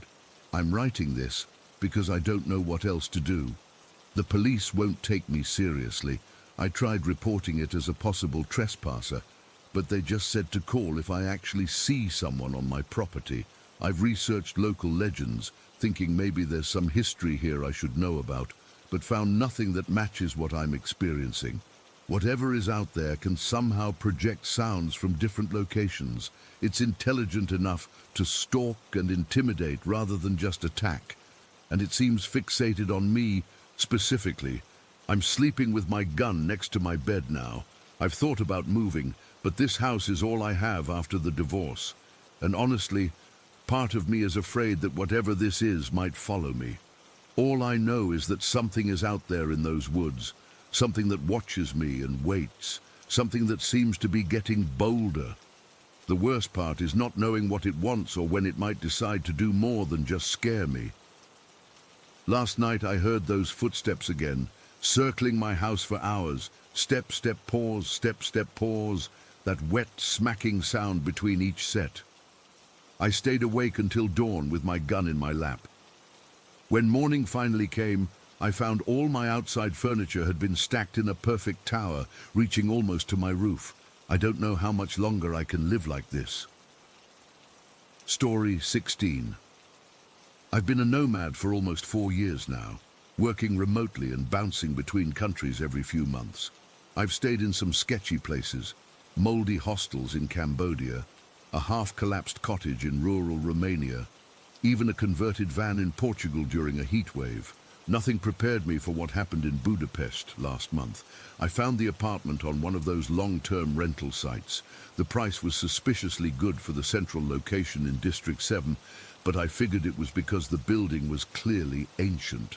The listing mentioned historic charm, which usually means falling apart, but we can't fix it because of heritage protection laws. When I arrived, the landlord, an elderly Hungarian man who barely spoke English, met me outside. The building was at least 200 years old, with that faded yellow stucco exterior you see all over Budapest. It had this grand entrance with carved stone details that must have been beautiful once, but now just looked worn and tired. The first red flag came when we entered. The lobby had this musty smell, like wet newspapers left in a basement. The landlord pointed to an ancient elevator that looked like a metal cage from the early 20th century. He explained through a translation app that the elevator only went to the 3rd floor, and I'd need to take the stairs the rest of the way to my 5th floor apartment. Old building, old problems, he typed, shrugging. Elevator breaking too much to fix all way up. I didn't mind. I needed the exercise anyway. But that staircase, it was narrow, made of worn stone with this rusted iron railing that wobbled if you leaned on it too hard. The steps were uneven from centuries of use, and the lighting was basically non-existent, except for motion-activated bulbs that flickered erratically. My roommate Milos, a Serbian guy who'd already been there for 2 months, seemed normal enough. He worked nights at a bar and slept most of the day, so we barely saw each other. The apartment itself was decent. High ceilings, large windows, hardwood floors that creaked with every step. My bedroom overlooked a small inner courtyard that never seemed to get direct sunlight. I noticed the weirdness on my 3rd night. I was up late working at my desk when I heard footsteps in the hallway outside. Heavy, deliberate steps that paused right at my door. I thought it was Milos coming home early, but then I remembered he was in the shower. I could hear the water running. The footsteps continued past my door, up toward the floor above, then stopped. The next morning, I asked Milos if anyone else lived on our floor. "Just us," he said. "5th and 6th floors are mostly empty. Owner can't rent them because of some building code violations. Why?" I shrugged it off, blaming it on the building settling or sounds carrying from another floor. Old buildings make noise, right? But it kept happening. Almost every night, usually between midnight and 4 in the morning, footsteps in the hall, sometimes slow, sometimes hurried. Once, I swear I heard someone softly call my name from the hallway while Milos was out. Not shouting, just a casual Jackson, like someone checking if I was home. I started sleeping with earbuds in, which helped for a while. But then came the night that changed everything. I was working late on a project deadline, around 3 in the morning. Milos was staying at his girlfriend's place, so I was alone in the apartment. I had music playing softly through my headphones when I heard it. Someone running up the stairs. Not just walking, but pounding up them, taking them 2 or 3 at a time from the sound of it. The motion sensor lights in the stairwell flicked on. I could see the glow from under my door. The footsteps reached our landing and stopped. I pulled my headphones off, heart racing. Then, slowly, I heard what sounded like someone walking around the small hallway outside our apartment, back and forth, like they were pacing. I sat frozen at my desk for maybe 5 minutes. The lights in the hallway should have turned off after a minute of no movement, but they stayed on. Whatever was out there was still moving. Finally, I worked up the courage to check. I looked through the peephole first. Nothing. Just our empty hallway with its peeling wallpaper and single flickering bulb. I undid the chain, turned the deadbolt, and opened the door slowly. The hallway was empty. The lights were on, but there was nobody there. I stepped out, looked up and down the stairs. Nothing. I even called out, "Hello?" My voice echoed in the stairwell. No response. I went back inside, double-checked the lock, and returned to my desk. My hands were shaking so badly I could barely type. I tried to focus on my work, but kept glancing over my shoulder every few seconds. My desk faced away from the door. Something I never thought about before, but suddenly seemed like a terrible setup. About 15 minutes later, I felt a draft, a cold breeze on the back of my neck. I turned around and nearly had a heart attack. The door to our apartment was standing wide open, the same door I had locked and bolted shut. I jumped up so fast I knocked my chair over. The hallway lights were still on. I rushed to the door, looked outside again. Still nobody. I slammed it shut, locked it, and jammed a chair under the handle for good measure. I spent the next hour sitting on my bed with my back against the wall, staring at that door, waiting for something. Eventually, exhaustion won out, and I must have dozed off. I woke to the sound of glass shattering somewhere in the hallway. The digital clock on my nightstand read 4:27. I sat up, disoriented, and realized the door was open again. The chair I'd wedged against it was still in place, just pushed aside as if someone had opened the door with it still there. This time, I didn't investigate. I slammed the door shut, dragged my heavy dresser in front of it, and spent the rest of the night huddled under my blankets like a child, watching the gap between the door and the floor for shadows. When morning came, I checked the hallway. There was broken glass near the stairwell. An old light fixture had fallen.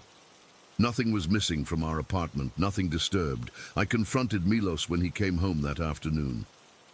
"Has anything weird ever happened here? With the doors or in the hallway?" He gave me this look, part confusion, part recognition. "You heard it too?" My stomach dropped. "Heard what?" "The running, on the stairs. Sometimes I think someone is following me home." He shrugged, trying to play it cool. "This building is old, man. Old buildings have ghosts," my grandmother would say. That evening, I asked him about the building's history. He didn't know much, just that it was built sometime in the early 1800s. The basement had been used as a bomb shelter during World War II and possibly as a hiding place during the 1956 uprising against Soviet control. "Landlord never goes down there," Milos said. "Says it's been closed up for 100 years. Too much water damage to be useful." Of course, that just made me curious. The entrance to the basement was off the same stairwell we used daily. An ancient wooden door with peeling black paint and a rusted padlock that looked purely decorative. One day, when I was sure no one was around, I tried the handle. To my surprise, it turned easily. The stairs leading down were stone, just like the main staircase, but narrower and steeper. They disappeared into absolute darkness. I turned on my phone's flashlight and ventured down a few steps. The smell hit me immediately. Damp earth, mildew, and something else. Something acrid and unpleasant that made my eyes water. I could only see about 10 feet ahead with my light. The basement appeared to be one large room with stone walls and a dirt floor. Water glistened on the walls, and chunks of plaster had fallen from the ceiling. I only stayed for maybe 30 seconds before the oppressive feeling became too much. It felt like the darkness was watching me, waiting for me to come deeper. I backed up the stairs, closed the door, and tried to forget about it. That night, I woke up around 2 in the morning to the smell of cigarette smoke. I'm a smoker myself, but I only smoke on the small balcony off the kitchen. This smell was different from my brand, stronger, more pungent. It seemed to be coming through the vents. I got up to check if Milos had come home and was smoking inside, but his room was empty. As I walked back to my bedroom, I noticed something that made my blood run cold. There were wet footprints on the hardwood floor, not from the bathroom or kitchen, from the front door, which was, once again, standing open despite being locked. The footprints led to my bedroom door and stopped. They were too small to be mine or Milos's, and they looked strange. The shape was off somehow, like whoever made them had an unusual gait. I didn't sleep the rest of that night, or much for the week. That followed. The incidents continued. Footsteps, doors opening, the cigarette smell appearing randomly, always when I was alone. Once, I even found cigarette ash on the balcony railing when I went out for my morning smoke, despite Milos insisting he never used the balcony. 2 weeks ago, I couldn't take it anymore. I told Milos I was leaving early, forfeiting my deposit. He just nodded, like he understood completely.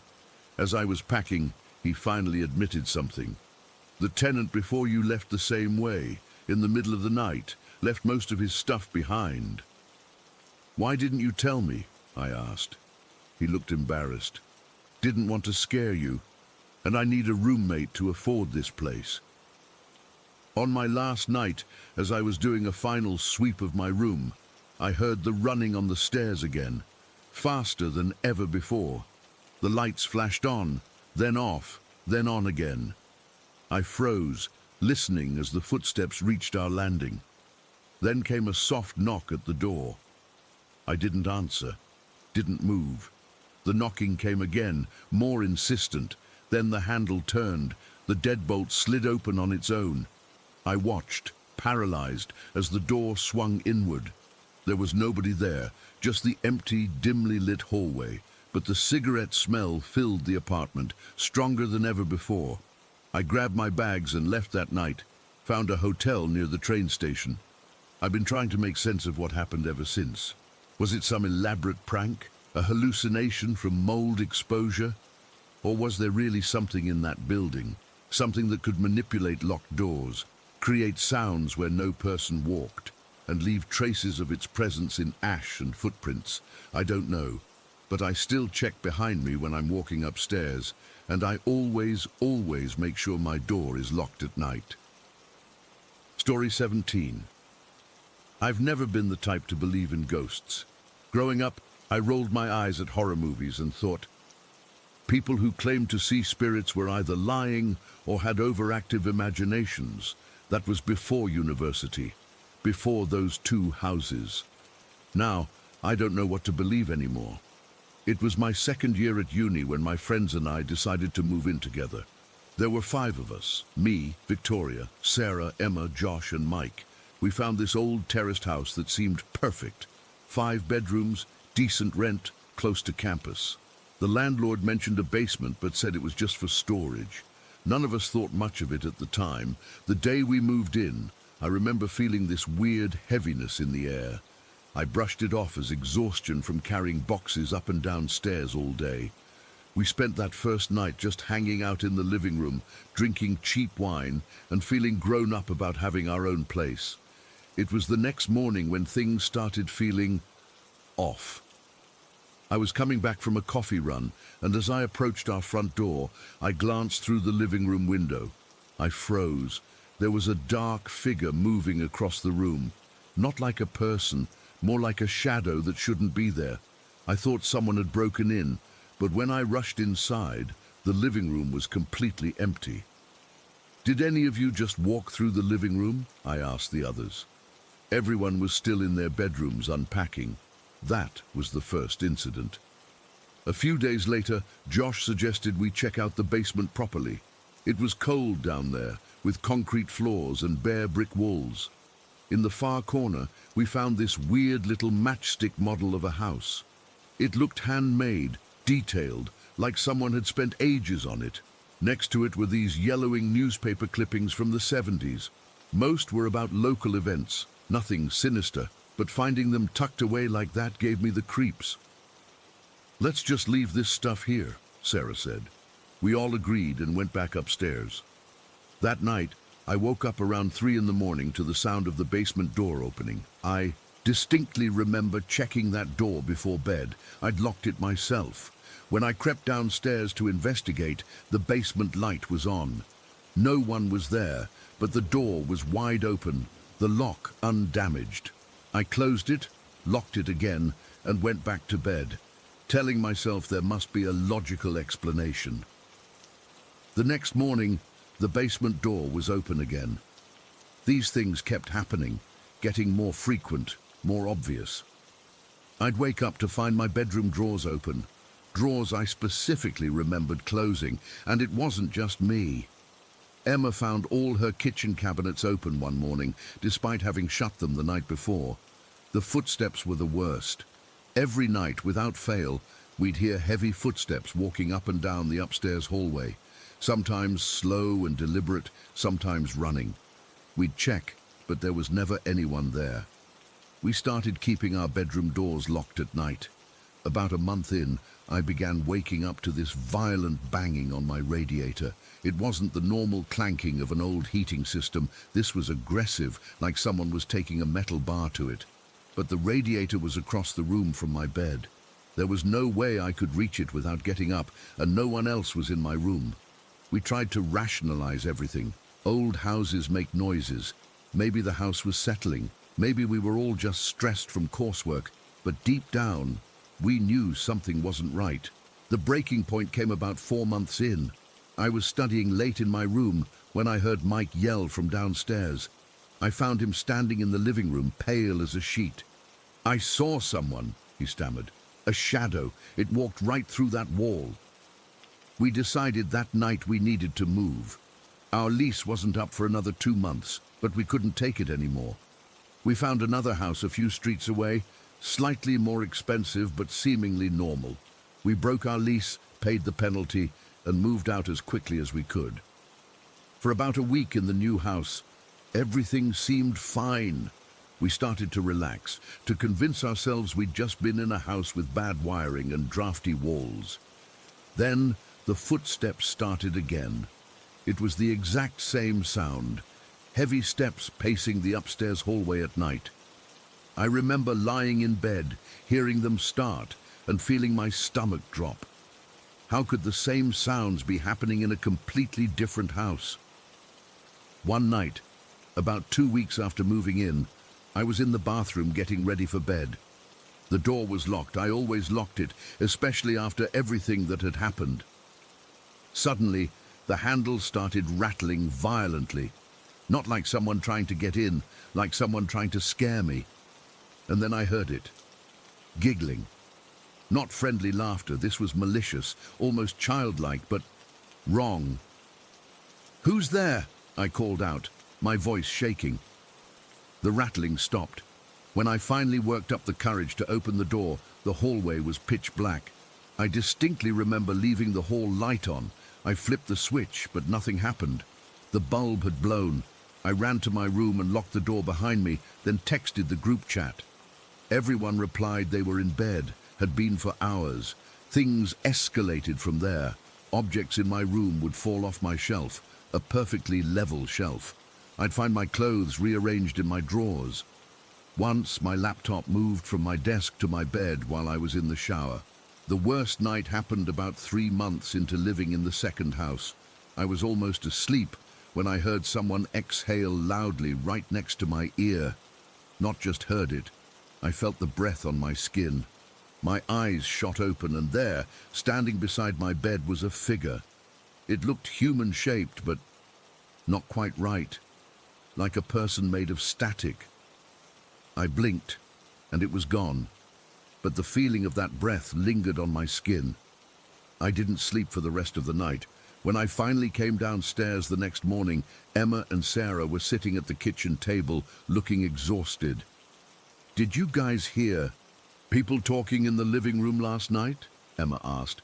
"I swear I heard a full conversation around 2 in the morning." We checked the living room. Nothing was disturbed, but the air felt thick, charged somehow. Josh started seeing the shadow figures too. He described them exactly as I had seen them in the first house, dark shapes darting around corners, visible for just a second before disappearing. Then the water started turning on by itself. I'd walk into the bathroom to find the sink faucet running. The kitchen tap would be on when we all swore we'd turned it off. One particularly terrifying morning, I woke up to the sound of running water and found my bathroom sink overflowing, water pouring onto the floor. No one had been in my bathroom. We were all losing sleep, jumping at every noise, constantly on edge. Our coursework was suffering. My mental health was at an all-time low. I couldn't understand why these things were following us. What had we done to deserve this? About 8 months into our university year, I couldn't take it anymore. My parents agreed to help me rent a small studio apartment.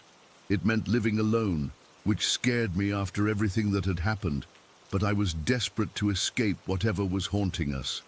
Moving into that studio apartment was like emerging from underwater. The heaviness lifted. The constant fear subsided. For the first time in months, I slept through the night without being woken by footsteps or banging or the feeling of being watched. The others stayed in the second house. They couldn't afford to break another lease. I visited a couple of times, but the moment I stepped through the door, that familiar dread would settle over me. About a month after I moved out, Mike texted me. They'd found someone to take my old room, a guy named Dave from our economics class. I felt guilty about it, like we should have warned him, but what would we have said? By the way, the house is haunted. Who would believe that? 2 weeks later, I went over to pick up some mail that had been delivered to my old address. Dave was there, looking as tired and scared as we all had. "Victoria," he said, pulling me aside, "has anything weird ever happened in my room?" My stomach dropped. What kind of weird? Like objects falling off shelves, and last night I swear something breathed right in my ear. His eyes were wide, desperate for an explanation.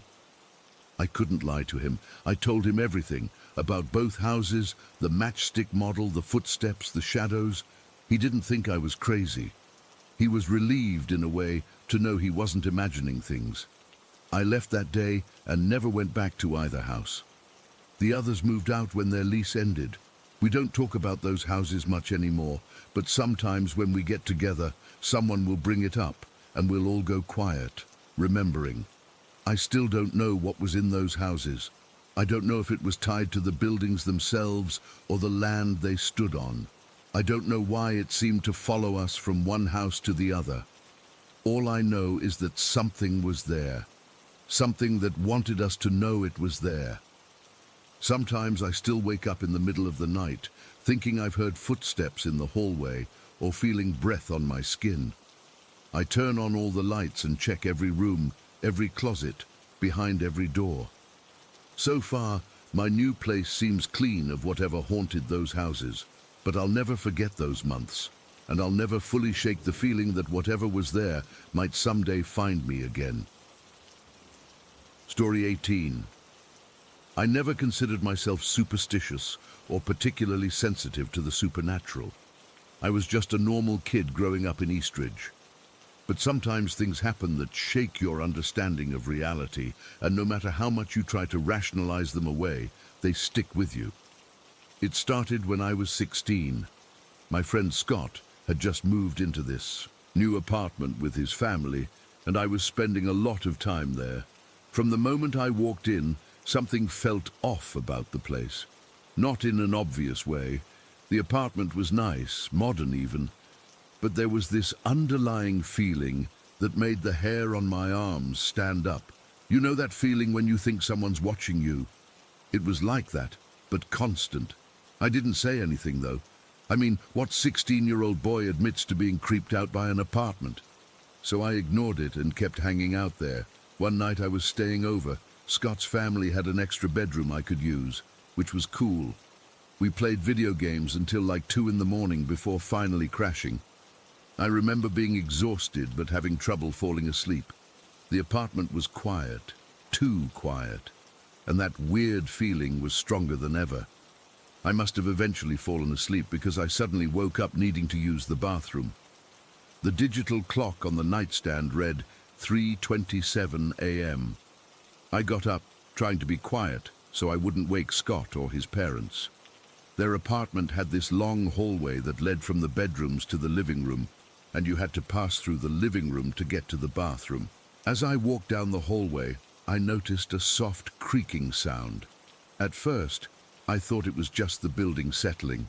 These older apartments make all kinds of noises at night. But as I got closer to the living room, I realized it was rhythmic. Creak, creak, creak, like someone rocking in a chair. Scott's mom had this old wooden rocking chair in the corner of the living room. She'd inherited it from her grandmother or something. I remember thinking maybe Scott's dad couldn't sleep and was sitting there. But when I turned the corner into the living room, what I saw made my blood freeze. There was someone or something sitting in that rocking chair. But it wasn't Scott's dad. It was this tall, pitch-black figure. Not just a person wearing dark clothes. The thing was like a void, absorbing all the light around it. And it was wearing a top hat like something out of an old photograph. The worst part, it didn't have a face. Where a face should have been was just emptiness. I stood there, paralyzed. My brain couldn't process what I was seeing. The figure was just rocking, creak, creak, creak. And then suddenly it stopped. It seemed to sense me standing there, and it slowly turned toward me.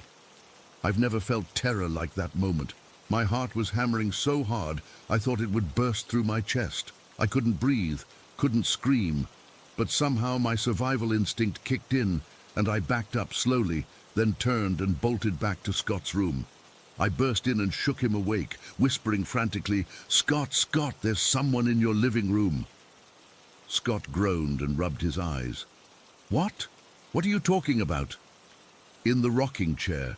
There's this thing sitting there."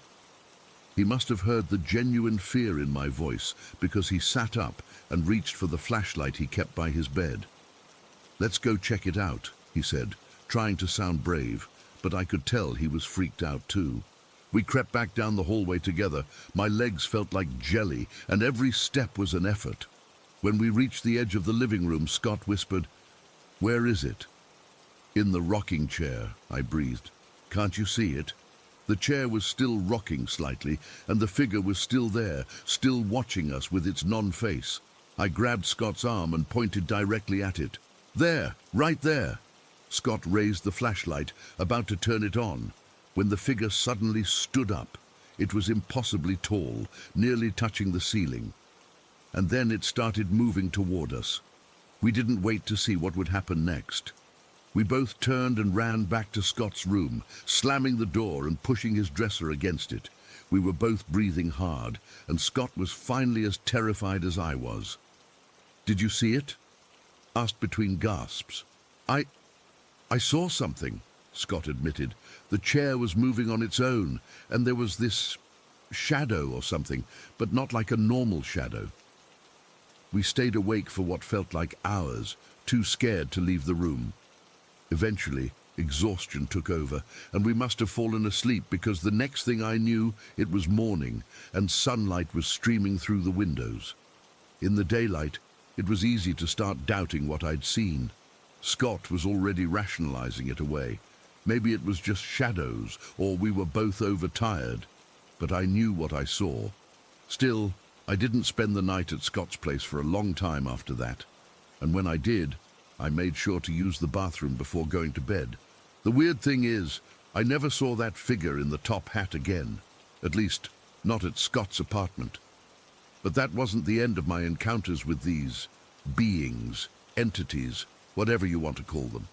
Fast forward a couple years. I was 18 and working with my dad as a handyman over the summer to earn some extra cash before college.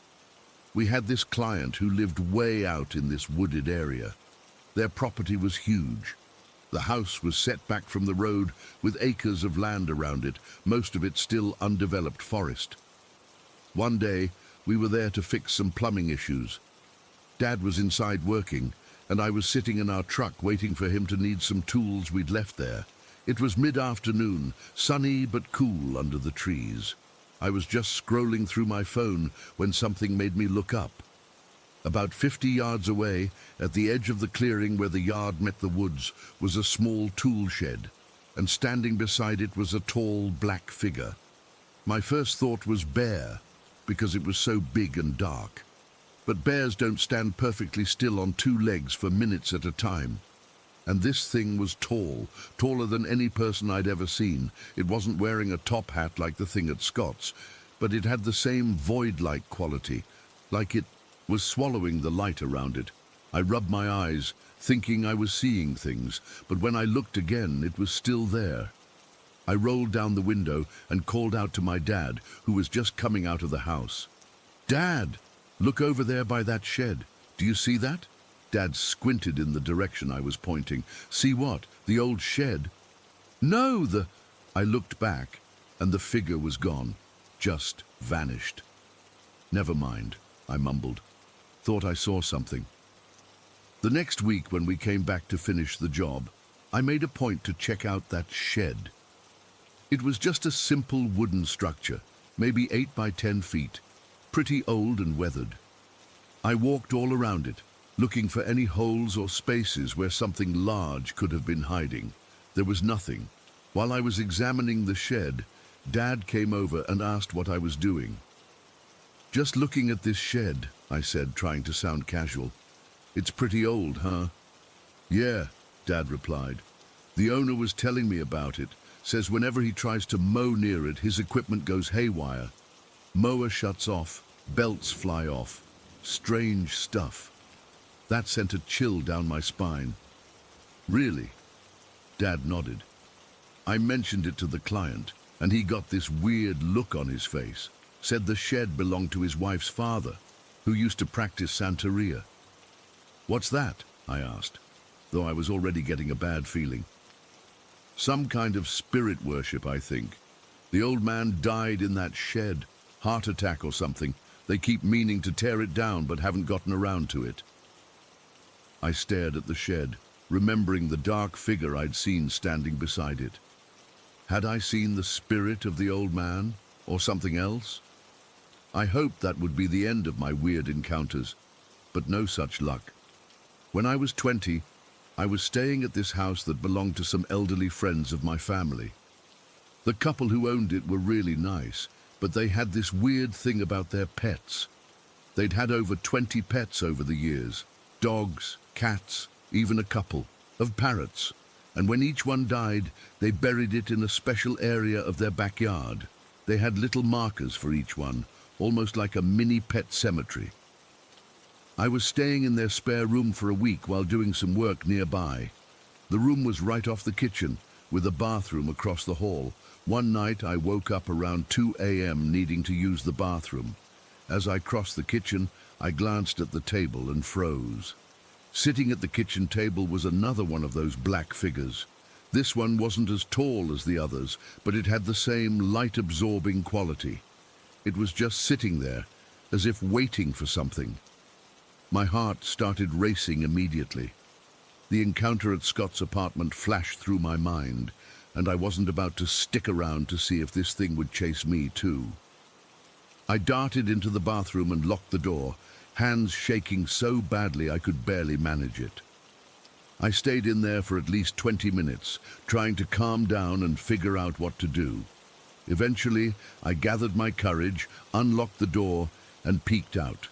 The kitchen was empty. The figure was gone. I practically ran back to my room and didn't sleep a wink the rest of the night.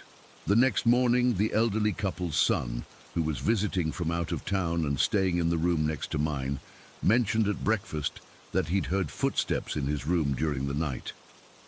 "Strangest thing," he said, sipping his coffee. "Sounded like someone was walking around my bed, but when I turned on the light, there was nobody there." I nearly choked on my toast, but managed to keep my expression neutral. I didn't want to freak everyone out by telling them what I'd seen. I moved out the next day, making up some excuse about needing to be closer to work. I couldn't spend another night in that house. I've spent years trying to make sense of what I saw. I don't believe in ghosts, not in the traditional dead people hanging around sense, but I've come to think that there are beings, or entities that exist alongside us, maybe in some parallel dimension or frequency that we can't normally perceive. Something about certain places, places associated with death, like that shed where the old man died, or that weird pet cemetery in the backyard, seems to attract them, or maybe makes them more visible to people like me. It would explain why people often report seeing shadowy figures in cemeteries or in houses where deaths have occurred. These aren't the spirits of the dead. They're something else entirely, something that's drawn to the energy or the dimensional thinness of these places. I haven't seen any more of these figures in recent years, and part of me hopes I never will. But another part of me is always watching, always alert, especially in old buildings or places with a history, because once you've seen what I've seen, you never really stop looking for them in the shadows. Story 19. I've been trying to process what happened for the past couple of weeks now. I still haven't slept properly. I keep the lights on. I sleep at friends' houses when I can, and I've even thought about moving back home with my parents, but I know now that it wouldn't matter where I go. It all started about 2 months ago, when I finally moved into my own apartment. I'd been saving for over a year while working part-time during my studies. My parents weren't thrilled about me moving out mid-semester, but I was so excited to have my own space. The apartment was nothing special, just a small one-bedroom unit in an older building about 15 minutes from campus. The rent was cheap, which should have been my first warning, I guess. The first week was amazing. I decorated the place with string lights, put up posters, and bought some plants. I felt so grown up having my own kitchen and bathroom. I could stay up as late as I wanted without my mum telling me to go to bed. I could invite friends over without asking permission. It was everything I'd dreamed of. The weird stuff started happening so gradually that I didn't even notice at first. I'd put my keys on the kitchen counter and later find them somewhere else. I just assumed I was being forgetful with all the excitement of the move. But then I found my keys in the refrigerator one morning. I stood there staring at them, trying to figure out how the hell they got there. I definitely hadn't put them there. Why would I? I tried to laugh it off. Wow, I must be more stressed about midterms than I thought, I told myself. But deep down, I knew something was off.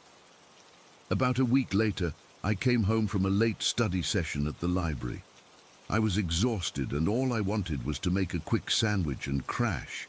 When I opened the door, something felt wrong immediately. The air was different, heavier somehow, and then I saw it. Every single cabinet in my kitchen was wide open. Every single one. The fridge door was closed, but all the cabinets were open at the exact same angle, like someone had methodically gone through and opened each one precisely the same way. I stood frozen in the doorway for what felt like forever. I knew I hadn't left them open. I'm not that absent-minded. I finally worked up the courage to go inside, checking each room carefully. No one was there, and nothing seemed to be missing. I closed all the cabinets and double-checked the locks on my door and windows. I convinced myself that maybe the building had some kind of weird air pressure issue that made the cabinets pop open. That night, I had trouble falling asleep. I kept thinking I heard footsteps in the hallway outside my bedroom.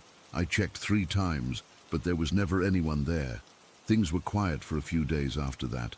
I started to relax, thinking maybe it had been a strange coincidence. Then last Tuesday happened. I've always been paranoid about closing my closet door before going to bed.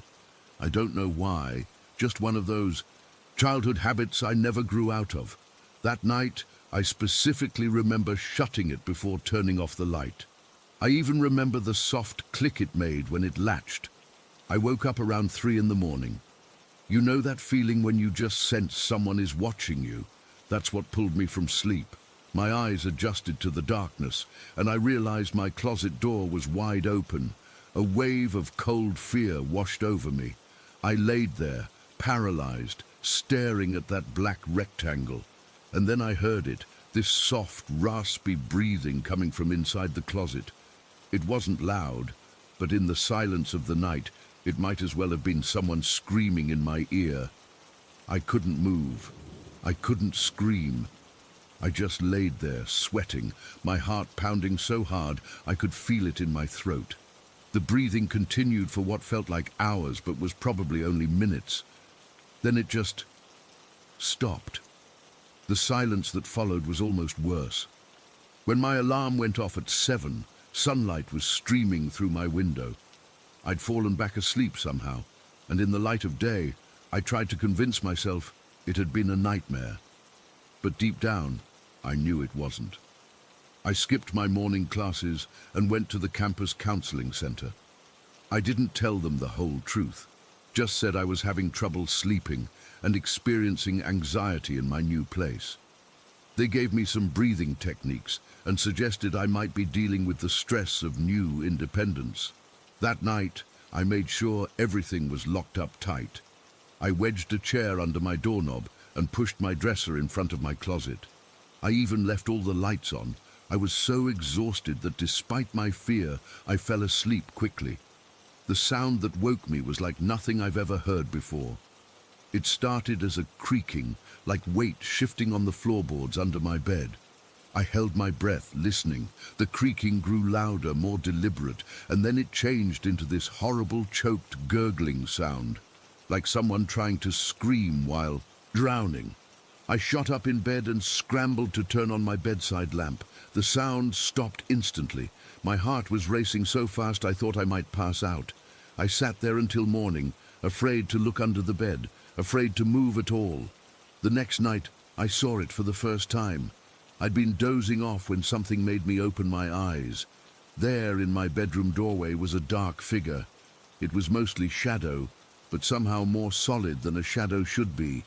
It was roughly person-shaped, but wrong somehow, like its proportions were slightly off.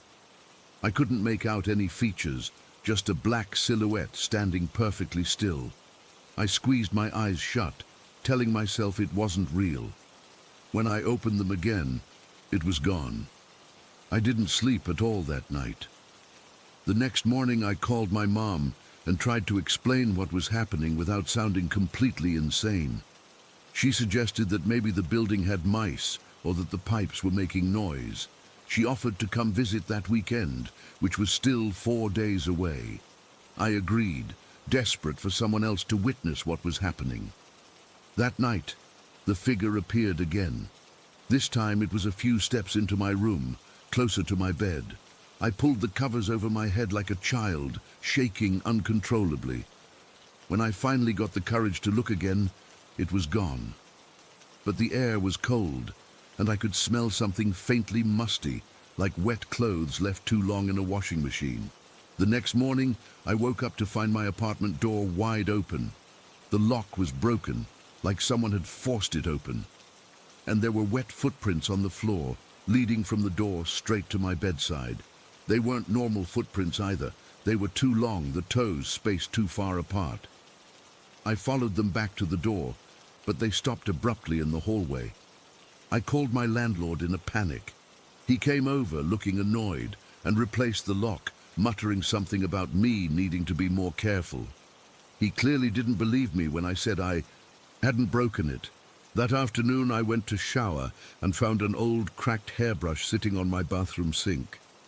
It wasn't mine. It looked antique, with yellowed boar bristles and a tarnished silver handle. I picked it up gingerly and threw it in the dumpster outside. When I came back from class an hour later, the hairbrush was back on the sink. I started hearing whispers coming from the walls that night.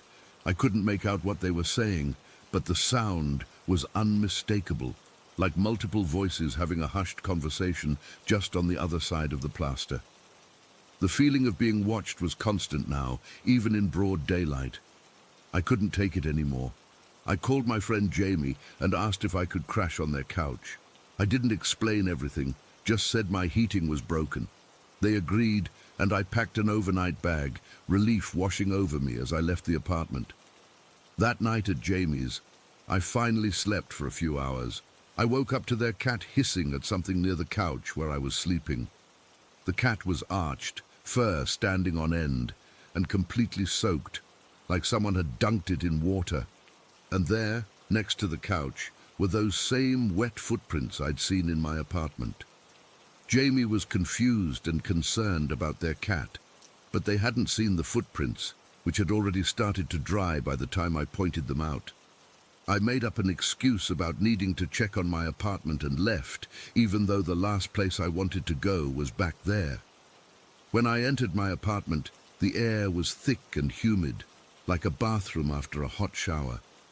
I walked slowly to the bathroom, drawn there by some horrible certainty of what I would find. The mirror was completely fogged up, and something, had written in the condensation, "Don't fight it." I ran to my bedroom, planning to grab some clothes and get the hell out, maybe drive to my parents' house. But when I opened the door, I stopped cold. My bed was completely soaked, the sheets and blankets drenched as if someone had poured gallons of water over them. And there, sitting in the center of the wet bed, was that same damn hairbrush. I didn't pack anything. I just ran. I made it to my car and was fumbling with the keys when I felt compelled to look up at my bedroom window. There it was, that shadow figure watching me. But this time, I could see more details. It had no face, just a smooth, blank space where features should be. And it was dripping, water streaming off it in rivulets. I'm writing this from a motel 50 miles away. I've been here for 3 days. I've called the university and told them I'm dealing with a family emergency. I don't know what to do. I can't go back to that apartment, but I don't think it matters anymore. Because last night, I woke up to the sound of water dripping, and there were wet footprints leading to my motel room door. It's not just haunting my home anymore, it's claiming me, and I don't know how to stop it. Story 20. I've been sitting on this experience for 9 years now, and I think I'm finally ready to share it. I've only ever told one person about this, and they suggested I post it here to see if anyone has had similar experiences or might know something about what I saw. When I was 10 years old, our school organized an excursion to Fremantle Prison in Western Australia. I remember being really excited about it, probably because it was a day away from the classroom, but also because I was fascinated by the idea of seeing a real prison. It wasn't until we got there that I started feeling uneasy. For context, my family had just moved to a new home a few months before this excursion. Our old place wasn't safe for me. My mum's ex-boyfriend had been, well, let's just say he wasn't a good person. He'd hurt us both and we finally got away. I was still going to therapy at this point and hadn't fully processed everything that happened. I was having trouble sleeping, struggling to make friends at my new school, and sometimes I'd see shadows moving in the corners of my vision when I was stressed.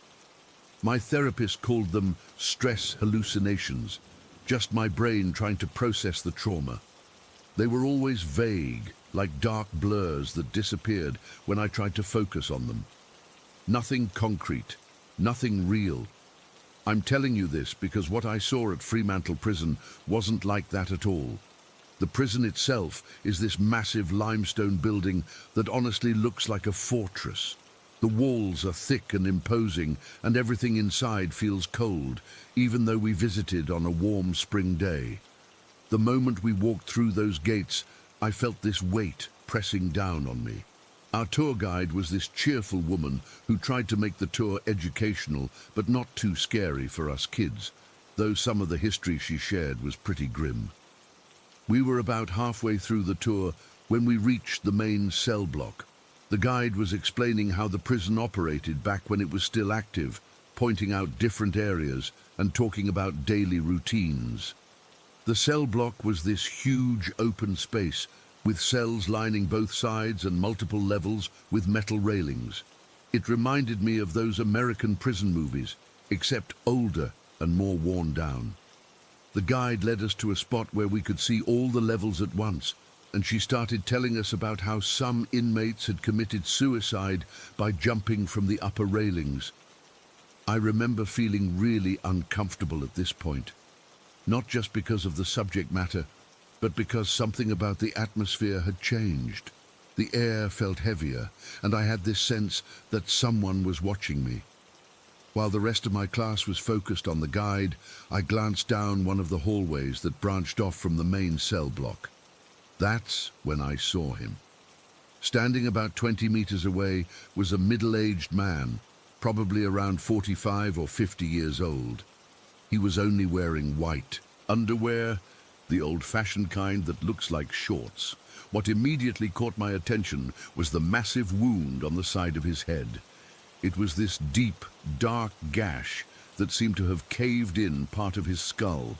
Blood had dried around it and trailed down his face and neck, but the most terrifying part was that he was staring directly at me. Not in the general direction of our group, straight at me. His eyes were locked onto mine, and I couldn't look away.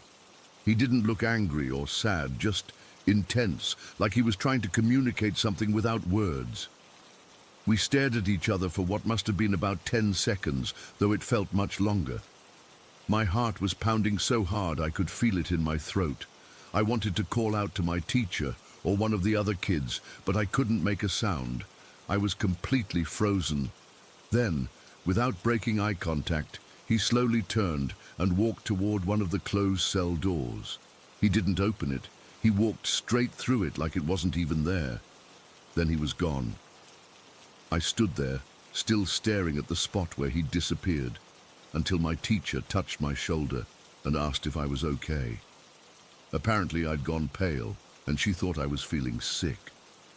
I mumbled something about being fine and stuck close to the group for the rest of the tour, constantly looking over my shoulder. This wasn't like my stress hallucinations. Those were always shadowy and vague, appearing in my peripheral vision and disappearing when I tried to focus on them. This man was completely solid and detailed. I could see every feature of his face, the texture of his skin, the exact pattern of the dried blood. He was as real as any living person I've ever seen, except he walked through a solid door. After the tour, I tried to casually ask our guide if anyone had died in the prison the way I'd seen, with a head wound like that. She mentioned that many inmates had died from various causes, including suicides and accidents. Some had jumped from the railings, and others had been involved in violent incidents with other prisoners. But she didn't go into specific details, probably because we were just kids. That night, I couldn't sleep. Every time I closed my eyes, I saw that man staring at me. I tried to convince myself that it was just another hallucination, but I knew it wasn't. It was different. It felt different. The next morning, without telling my mom why, I begged to skip school. I was terrified that if I went back to that prison, even in my thoughts, the man would somehow find me. My mom must have sensed something was wrong because she let me stay home without much questioning. I didn't tell anyone about what I saw. Not my mom, not my teacher, not even my therapist. I was already the weird new kid who sometimes saw things because of what happened at our old house. I didn't want to give anyone more reasons to think I was crazy or damaged. As the years passed, I tried to forget about it. I convinced myself that maybe it was just an elaborate hallucination triggered by the prison environment and the guide's stories about suicide. But deep down, I knew better. When I was 16, I got curious and did some research on Fremantle Prison's history. I spent hours looking through old newspaper articles and prison records available online. I couldn't find anything specific about an inmate matching the exact description of what I saw, but I did learn that many prisoners had died by suicide in that very cell block, and there had been several violent incidents resulting in deaths. One article from the 1970s mentioned an inmate who had died from a head injury after an altercation with another prisoner. The details were vague, but something about it made my skin crawl. I couldn't shake the feeling that this might have been the man I saw. Another thing that struck me during my research was learning about the concept of residual hauntings, the idea that traumatic events can leave an imprint on a location that sensitive people can perceive. I wondered if that's what I had experienced, some kind of echo of a tragic death that had occurred in that hallway. But that doesn't explain why he seemed to see me specifically, why he stared directly at me out of our entire group, why I felt like he was trying to tell me something. Now I'm 19, studying psychology at university, and I still think about that day often. My therapist always encouraged me to talk about the things that frightened me, but this was the one thing I kept to myself until recently. I finally told my girlfriend about it last month when we were talking about supernatural experiences. She's the one who suggested I share my story here. I've been back to Fremantle Prison twice since that day. Once on a school trip in high school, which I nearly skipped out of fear, and once with friends last year. I didn't see the man again, but both times I felt that same heaviness in the air, that same sense of being watched. I don't know what I saw that day. Was it a ghost? A particularly vivid hallucination? Some kind of time slip where I glimpsed something that happened decades ago? I'm not sure I'll ever know, but I'm certain about one thing. It was real, at least to me. Sometimes I wonder if he chose me specifically because of my own history with trauma. Maybe he sensed that I was already familiar with fear, that I might understand whatever message he was trying to convey. Or maybe it was just random chance that I looked down that hallway at exactly the right moment. If anyone has had similar experiences at Fremantle Prison or knows anything about an inmate who died from a head wound, I'd really like to hear about it. I've carried this memory for 9 years, and while the immediate terror has faded, the questions haven't. I still find myself wondering who he was, how he died, and why, out of everyone in that tour group, he appeared to me.